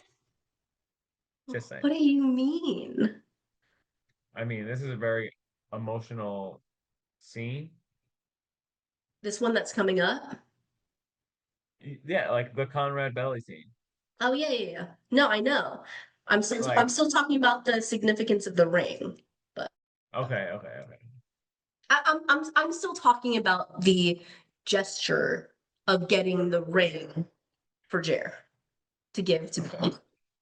Yeah. I think it's a nice act of showmanship. It really is. And I don't know that it makes amends for all the shit that's no, gonna go down, but like, and this sounds harsher than I mean it, but like he's kind of talking out of both sides of his mouth a little bit there. I think in what way? leaving the ring, but then go having this one last very weighty conversation with Belly Yeah, moments before the wedding. but the weighty conversation is like it's a proper goodbye. It's a proper goodbye, but if you know the history, you know that you can't, you know that that's not going to go on. She's not just going to take it as a goodbye. She's going to take I it know. Well, for yeah, like but the that's ultimate but weight. he's I know, but he's finally leaving the ball in her court. If he That's just true. leaves, That's if true. he's just if he just leaves, then he's leaving it up to everyone's shitty interpretation of who he is as a person. And then when he decides to pop back up a couple years from now, then he's gonna get Steven yelling at him fucking again. And Belly being like, "Oh, we were just dating for 2 months. You still care about that?" Like it he's done it before where he didn't give people a chance. He just exited the situation Right. He didn't like say outside. his final piece. Yeah, So he didn't let people in to what his actual thoughts and feelings are. And this time he is saying goodbye, he is leaving, but he's explaining himself so that there can be no confusion about what right, just went down today. instead of taking it back like he does in season two, he's planning on leaving, but he wants to have a proper exit this time. Exactly. Exactly. And that's what's so sad. And it's so sad because as soon as he walks in, just like with the surf cut incident thing, like during the surf cut thing, she was actively trying to avoid him, and then he got hurt.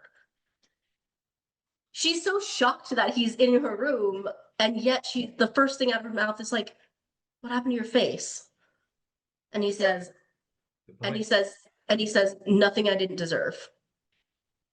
True. And that, like, to Belly is like probably super attractive to her. Like she's trying to like take care of him, and he's like, totally deserved it. We don't need to hash it out. But yeah, Jared, like it's just a very quick, like, yeah, no, or what does he say to Laurel? Are we speaking honestly here? Like it's a very like, no, we're speaking honestly here. I got hit, I deserved it.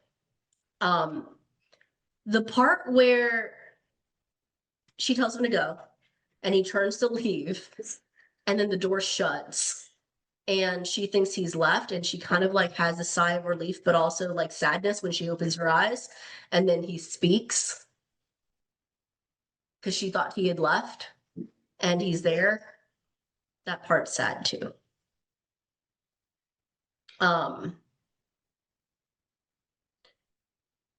they changed it from the book, and I think that I like this version better because to start the whole conversation he starts with, "Sorry I hurt you, I didn't mean to do that, but I don't want to continue to hurt you, so I'm not staying. I'm gonna leave, Right. and you probably won't see me for a long time." Right. So sad. Well, it's sad because you know how hard it is for him to say that, and then you also know that Belly doesn't want that at all. Like she said, "I never want to see you again," but like if he's saying it and this is real now, and this is the last time she sees him ever, it's really, really sad for her. I think he knows it's not though. I think they're both hoping that it's not. He says, whatever happens, Yeah. which is like, I know I'm still in the ballgame. Well, obviously he knows that, but he's not asking her for that right now. He's just explaining himself. Like, Right. Like, I've hurt you today, and I can't be here because it's hurting you, mhm, and you need to know it's hurting me too. And I like that he admits that from his side too. He's like, "Honestly, Belly, it hurts me too much to be near you like this." yeah, Jared needs you right now. Whatever happens, it was all worth it. Being in love with you, being near you, being with you, whatever, it was all worth it. I like he takes a pause. So Chris does a great job here. It's like he takes a pause and he's like, "To me." He's like, "It was all worth it to me." As in to say, It's like, the I'm not best saying that way. I'm not putting words in your mouth, right? I'm not saying it was worth it to you because I know I caused a lot of drama today, but I need you to know on my end it was worth it to me. So can you talk a little bit um about why you're emotional? You started your instant reaction with Vicky finally got it. I felt the emotions during a It was the Bonrad best way scene. he's. It was the best way he's ever said it. It was the best way he's delivered it. Like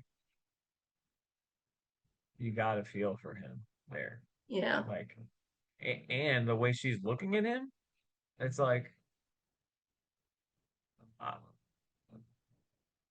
it looks like two people who are Torn apart meant to by be together. circumstances they couldn't control. I mean, it's no. I mean, two people who will find their way back to each other. You're hoping, but we don't have that resolution, and she's certainly not sure of what's going to happen next. So, he gives her the forehead kiss, which is so sweet. And then the voiceover, they changed this. Um, they changed it slightly, but she says, a part of me hoped that we would be back together.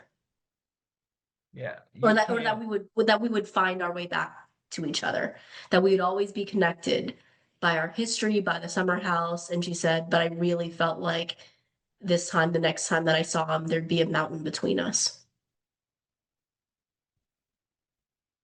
That like whatever that invisible string is, like will be gone. And that's what you said. Like you he's leaving the door open that there's hope that maybe they do find their way back to each other, but she is too.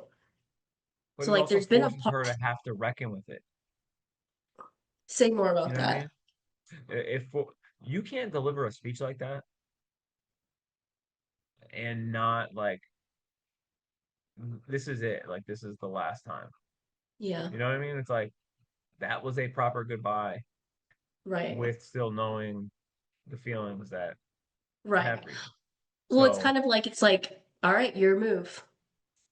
exactly. So you can't deliver a speech like that to someone who, if there's really feelings there, and have them not like have to really Yeah, sit with it and like be like this is it.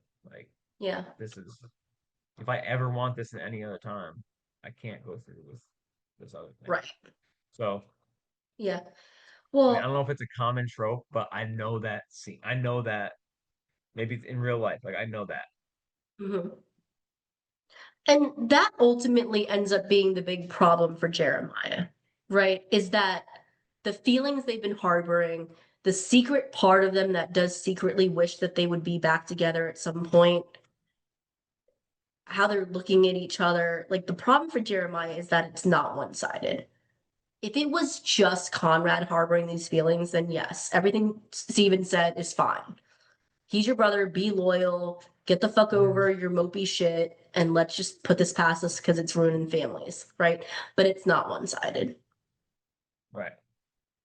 at all. So then we get Belly saying bye bye Birdie.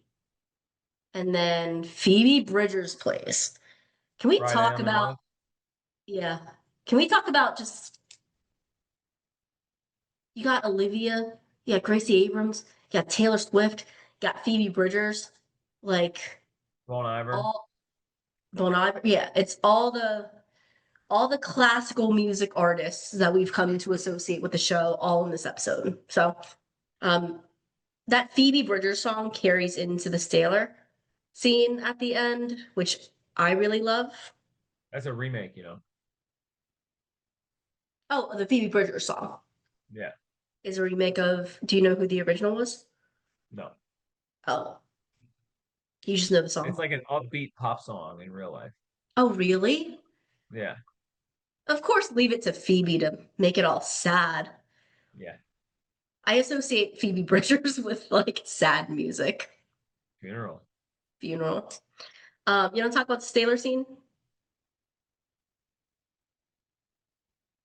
It was perfectly like perfectly done in the way that it wasn't heavy-handed. It was like there's nothing too conclusive about it, Mhm. but the underlying, we know where it's going. The underlying is that Taylor is like, I'm not a good friend. And he's like, no, you are a great friend. And she's like, well, I'm not a great friend to you. It's her admitting that, like, whatever she was trying to do, like being his friend, is not working because she's super jealous of Denise. And he's like, you don't have to worry about that. He's got a fun line, a funny line. I can't remember what it was, but it's like, Oh, no, she you guys said, are all she's like, no, rich you and guys, no, you cool. guys are perfect for each other. You're both tall and like businessy. Yeah, it's great. And he's like, that's nothing. And right on the cusp, right on the cusp of her being like, why? And he's about to answer why. The Denise thing probably didn't have legs. Um, You guys like herding cats. what's her name? Yeah, what's her name shows up. What did she say? You guys are like herding cats. Come on, follow me. I'm like, all right, Paige, there's not gonna be a wedding, but you'll find that out soon. Um, so then we get to the jelly scene. I could go pretty long on the jelly scene. I might even want to do a scene talk on the jelly scene, because it is Oh, a very long scene. yeah. Um, I even in my first watch, I was like, I know where this is going. Fast forward 10 seconds, fast forward 10 seconds, fast forward 10 seconds. you didn't watch Jelly. Is it because you don't root for I Jelly? did. Well, no, I mean, they were standing up, they were standing up, they were standing up when they finally sit down, and then you like see the part where Jer has his big coming out party of like what he knows, Yeah, and it kind of indicts Belly on being an emotional cheater, and it levels the playing field of like who is the real cheater pants here, you know? yeah, Like, yeah. Um, I think if there's one theme of that entire thing that comes to light about their relationship, it is very codependent.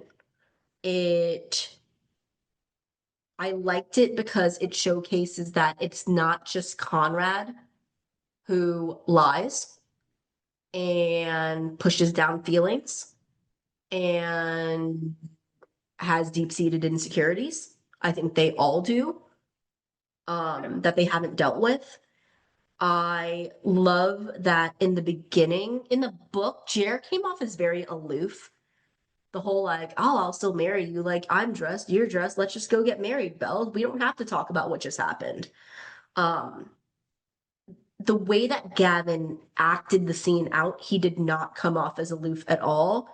no, You could see you could see the strain in him trying to be that Jeremiah golden retriever in the beginning.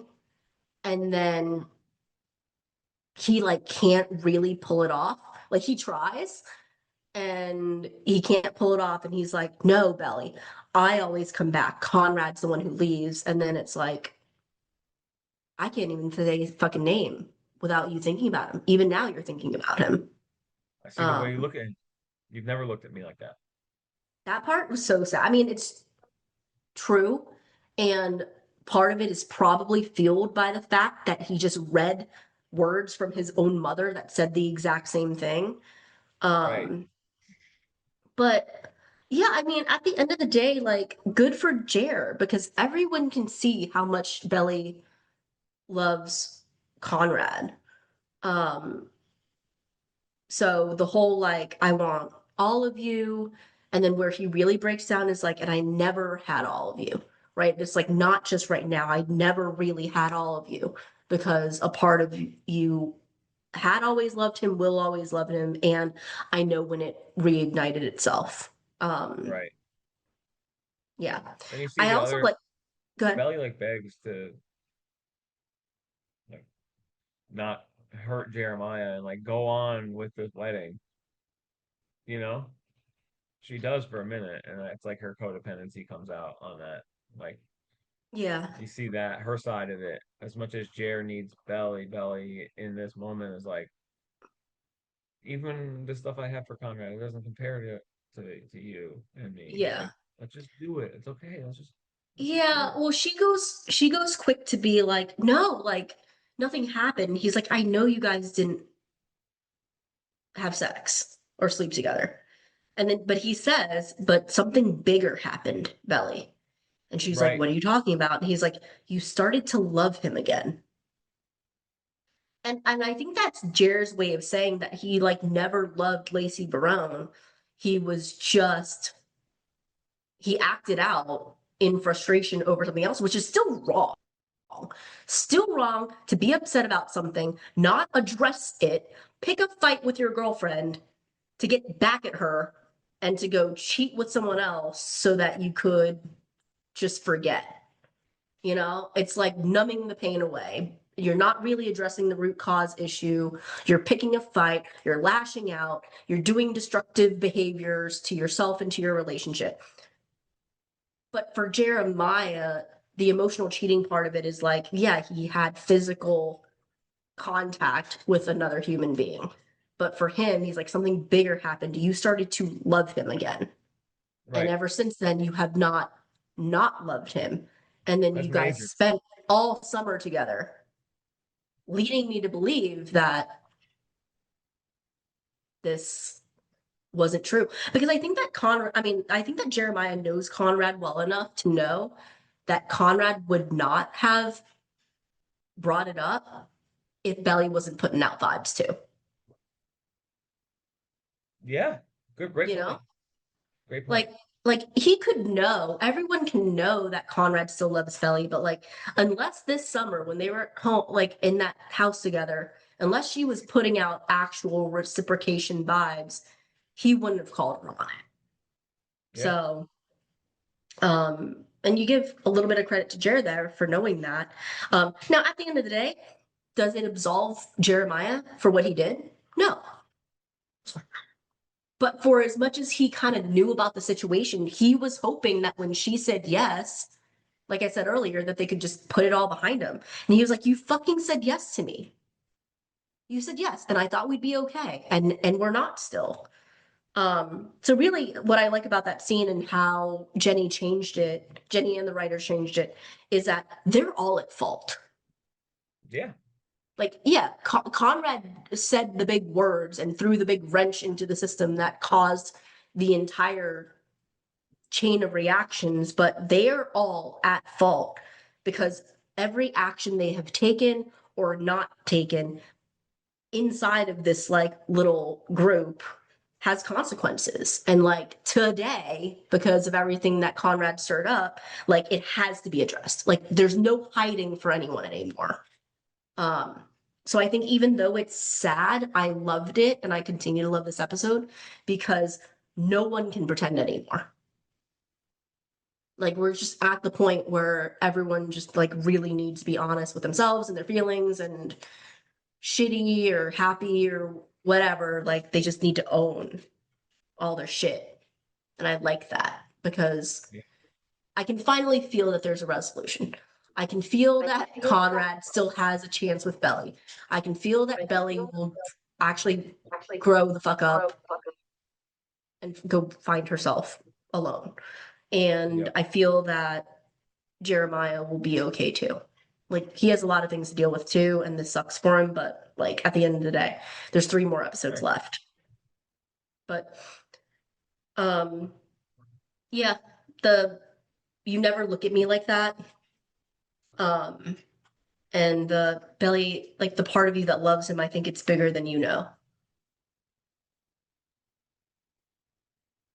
So it's tough for Jeremiah to say those words, but she says a lot of weird codependent stuff there too.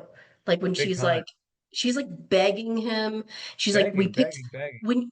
when your mom died, we put ourselves back together. Just us, me and you. And now I don't know how to be without you. She like literally says the words, I don't know where I end and you begin. I'm like, Yeah. Belly, I do mean, you hear Jared called off the yourself? wedding. Yeah. But she's like, do you hear yourself right now? And the thing that Jared finally says in the book, he asks her, as he poses it as a question, are you Do just you want marrying me me to? to erase him? No, are you Yeah. just marrying me to erase him? And she says, no, of course not. Here, he makes a statement. He's like, Belly, you can't erase him by marrying me. And then she's kind of like, he's right. So then, without having to see her break it off, without having to hear her say the words, Cardigan plays. She's left Woo! alone in the room.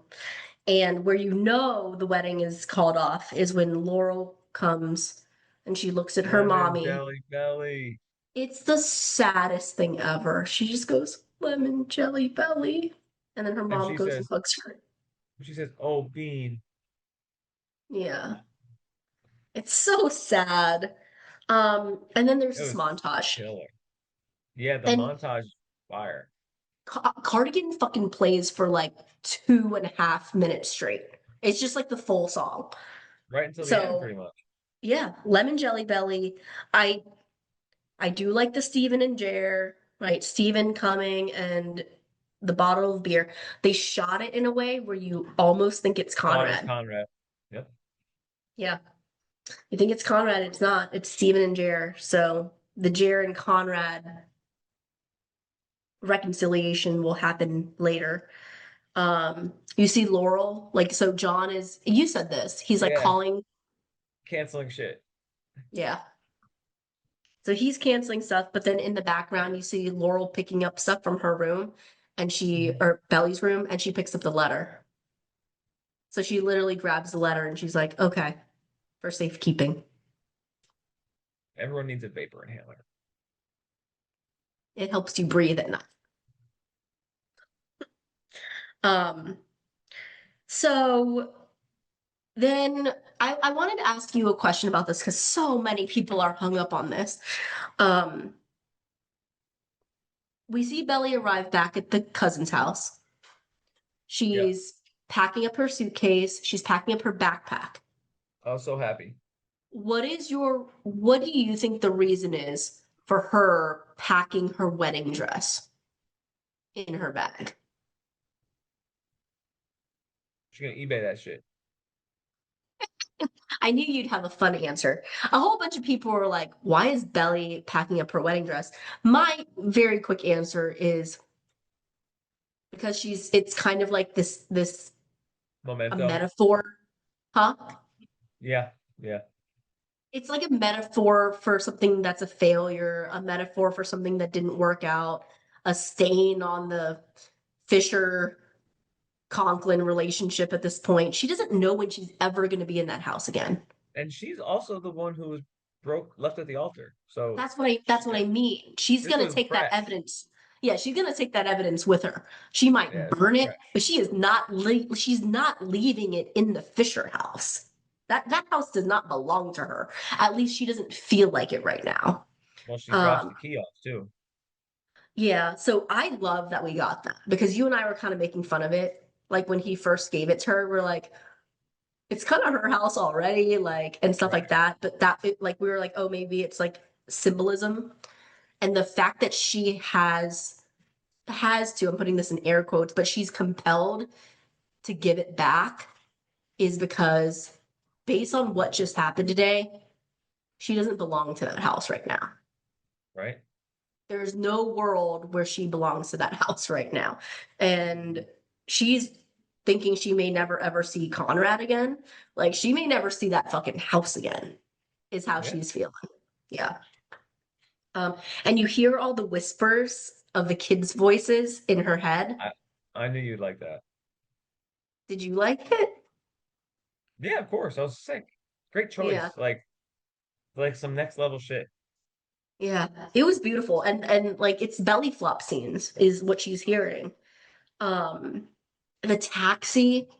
There's just something about a sad girl in a taxi in sweats, crying, looking out the window. Like it's like every movie that you Right. see where girl goes off to find herself after Yeah. a major breakup. Like Eat, pray, it's love. great. So a lot of people hit me up, and you said this too. There are a lot of people who are like, Vicky, did you know? Like, how did you know that it was going to end at the airport? And I was like, no, I didn't know. That was a complete prediction. And they're like, well, you sounded so confident. And I think you said it on the instant reaction too. Like you didn't think we were going to get to the airport. And for some reason, I had this instinctual feeling, like this idea that like it would just be, I knew that it couldn't just end with sadness. Yeah. I I'm so knew it happy how needed, it well, I yeah. needed it to end with hope. So even though it's sad, it's a hopeful kind of sad.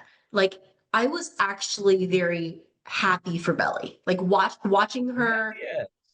watching her go to the airport by herself, watching her look at the little schedule board, watching Yeah. her definitively make a decision to choose herself, walk up to the teller and ask for the fucking tickets. Like, I don't know that I've ever been more happy for a fictional character in my entire life. Who do you think she called? I think she called mom. Oh, okay. I think she called to tell mom that she was considering doing this and she wanted support. Like, hey mom, instead of such and such and such and such, I think I'd like to do this. I think she got the okay. I mean, she's also a college kid, so she probably also got the okay to use the travel vouchers or whatever that her mom gave her on this. Because remember that was to see the world or whatever. Right. But Yeah, really, two of but them. what they physically were her and Jeremiah's honeymoon tickets.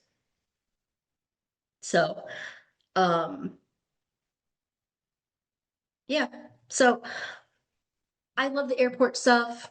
So hopeful, so proud of her. I'm gonna point this out Okay. because pretty fans are crazy, myself included. We have already gotten screenshots, hun, Yes. of the board that she's looking at. You know, like when she's looking at all the times on the board, Yes. the flight to Paris takes off at 10:20. Right above it, there's a flight to San Francisco that takes off at 10:20. And his gate is 2D and her gate is 2F. Damn. You would never pay attention to it in the moment, but like that's how attention to detail they are. That like we're like, huh, what are the odds that Conrad's gate is right next to hers? But their flight is taking off at the same time. The gates are right next to each other, and it literally on the board says San Francisco Well, and that's the big reveal, Paris. right? So it could have ended with her going to Paris and it would have been like A plus. Yeah, But the stakes get raised even more. yeah. I was like, oh man. Like that's when I was like, And here Vicky I thought we wouldn't have anything to preview. is out of control right now. Like I was so happy for you. Happy And it for was me. just like I'm so happy for you, but also I was so happy as like just uh someone who ingests the story. I'm like Yeah, raising the stakes, yeah, like up in the ante here.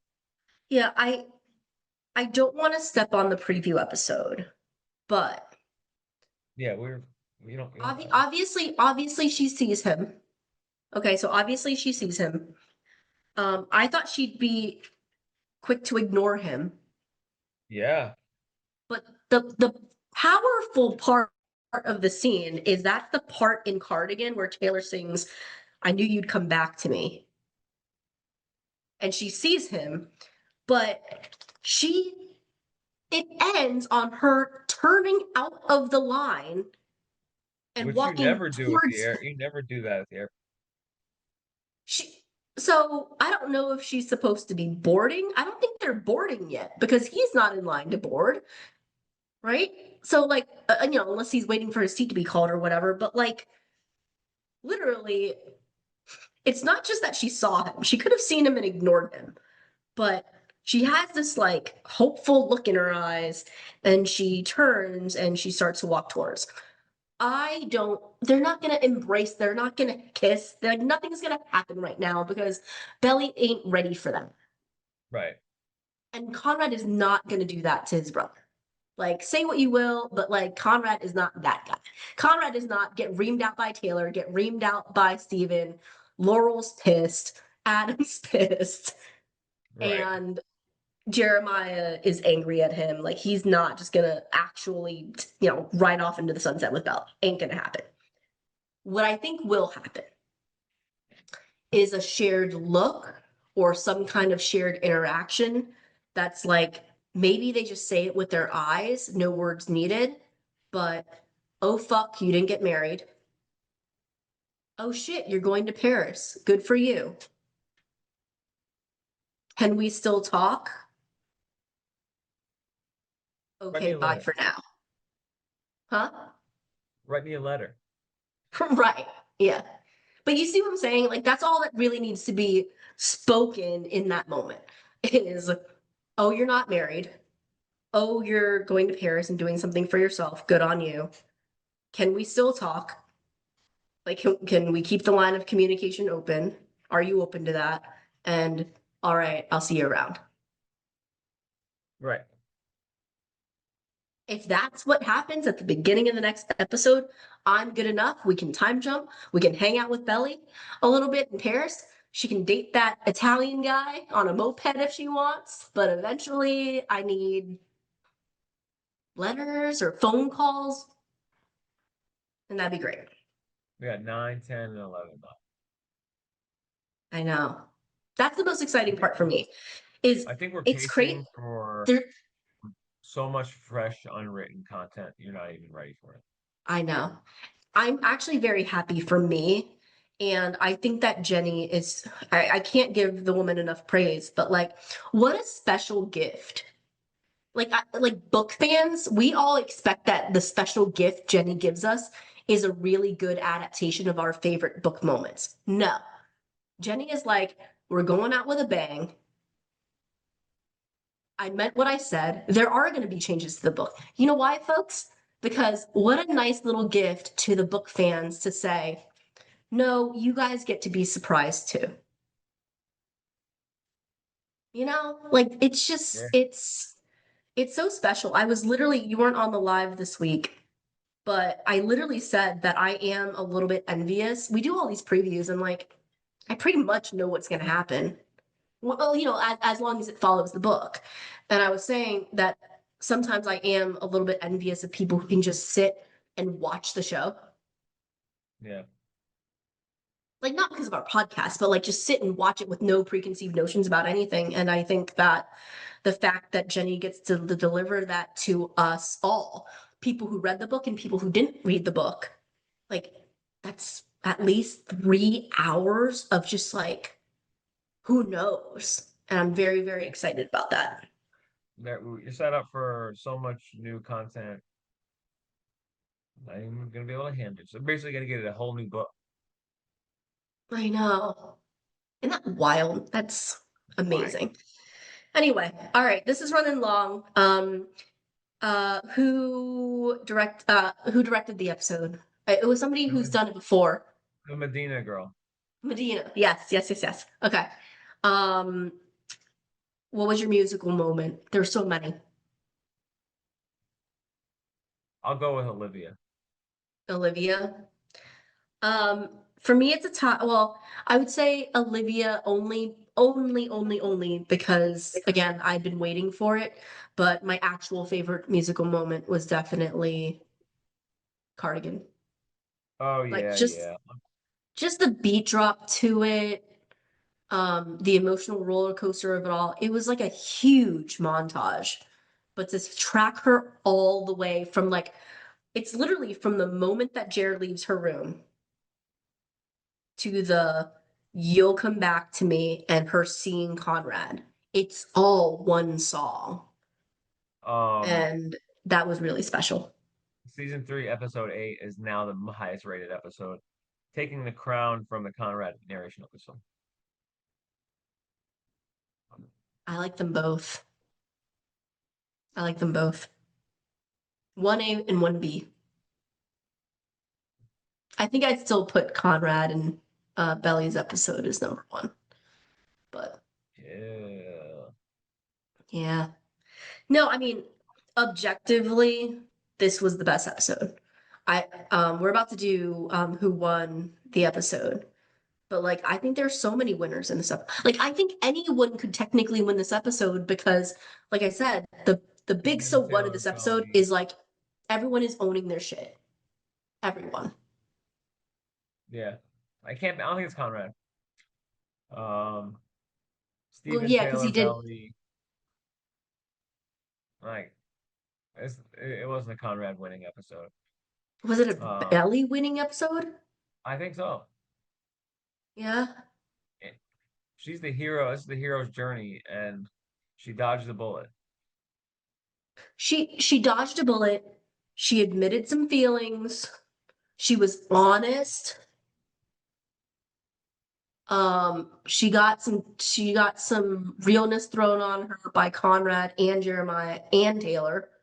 She had her biggest growth because everyone was kind of like telling her what was really up, you know? Right.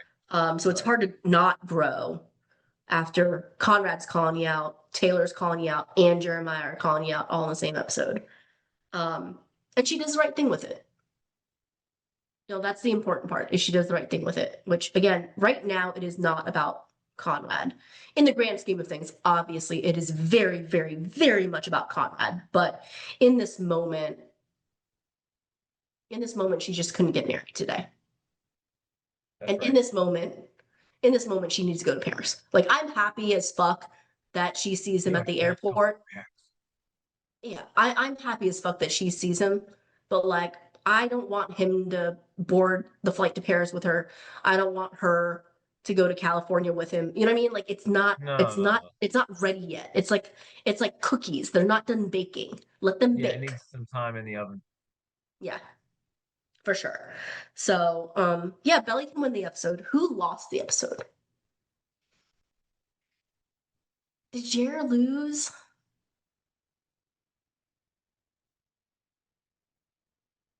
Yeah, I probably. don't want Jared to lose because he did not have a bad episode. But for the first time in a very long time, I can empathize with his character. So when I say he lost, I actually mean like, yeah, unfortunately, like he And lost. we're gonna get a whole new Jeremiah arc, which Jeremiah fans should be excited for that. I agree. Like he does he does not deserve to be married to someone who's in love with someone else. His brother. Yeah, right. Like nobody deserves that. Like whether it's Conrad or not, you find out that your fiance loves somebody else. Like that's not good, right? So like there's got to be better out there for Jer. Right. So, and I truly hope that we see it. But Jer lost this episode. Um, I am excited for episode 9. I'm also excited to get home tomorrow and see you and the girls. yay! Make sure you give them a big kiss on the forehead for me. You want me to kiss Okay? him on the forehead? No, You kisses can on the pat them up. forehead are for long, sorrowful goodbyes. Oh, you kiss on the forehead. Yeah. Um, I thanked everyone earlier, but appreciate everyone for joining the conversation, listening to us, just being awesome. So thank you for that. At Better with Glasses Pod on Instagram. Nikki continues to do a great job there. betterglasseспod@gmail.com. Long form questions, comments, concerns. If you love the show, leave us a rating or review on um, all the major podcast platforms. I hope you enjoyed our very first Zoom episode. It was weird. I mean, it was nice to be able to like see and look at your face, but it is nice being in our studio and like sitting next to Yeah, each other. But get home safely, hun. And to everyone, I think this was a better episode than I ever could have dreamed of, wished for. Jenny, Han, and this writing team and this story and this plot continue to deliver and continue to amaze. And thanks everyone for listening. And we'll see you next time. but rest your weary bones, Grandpa.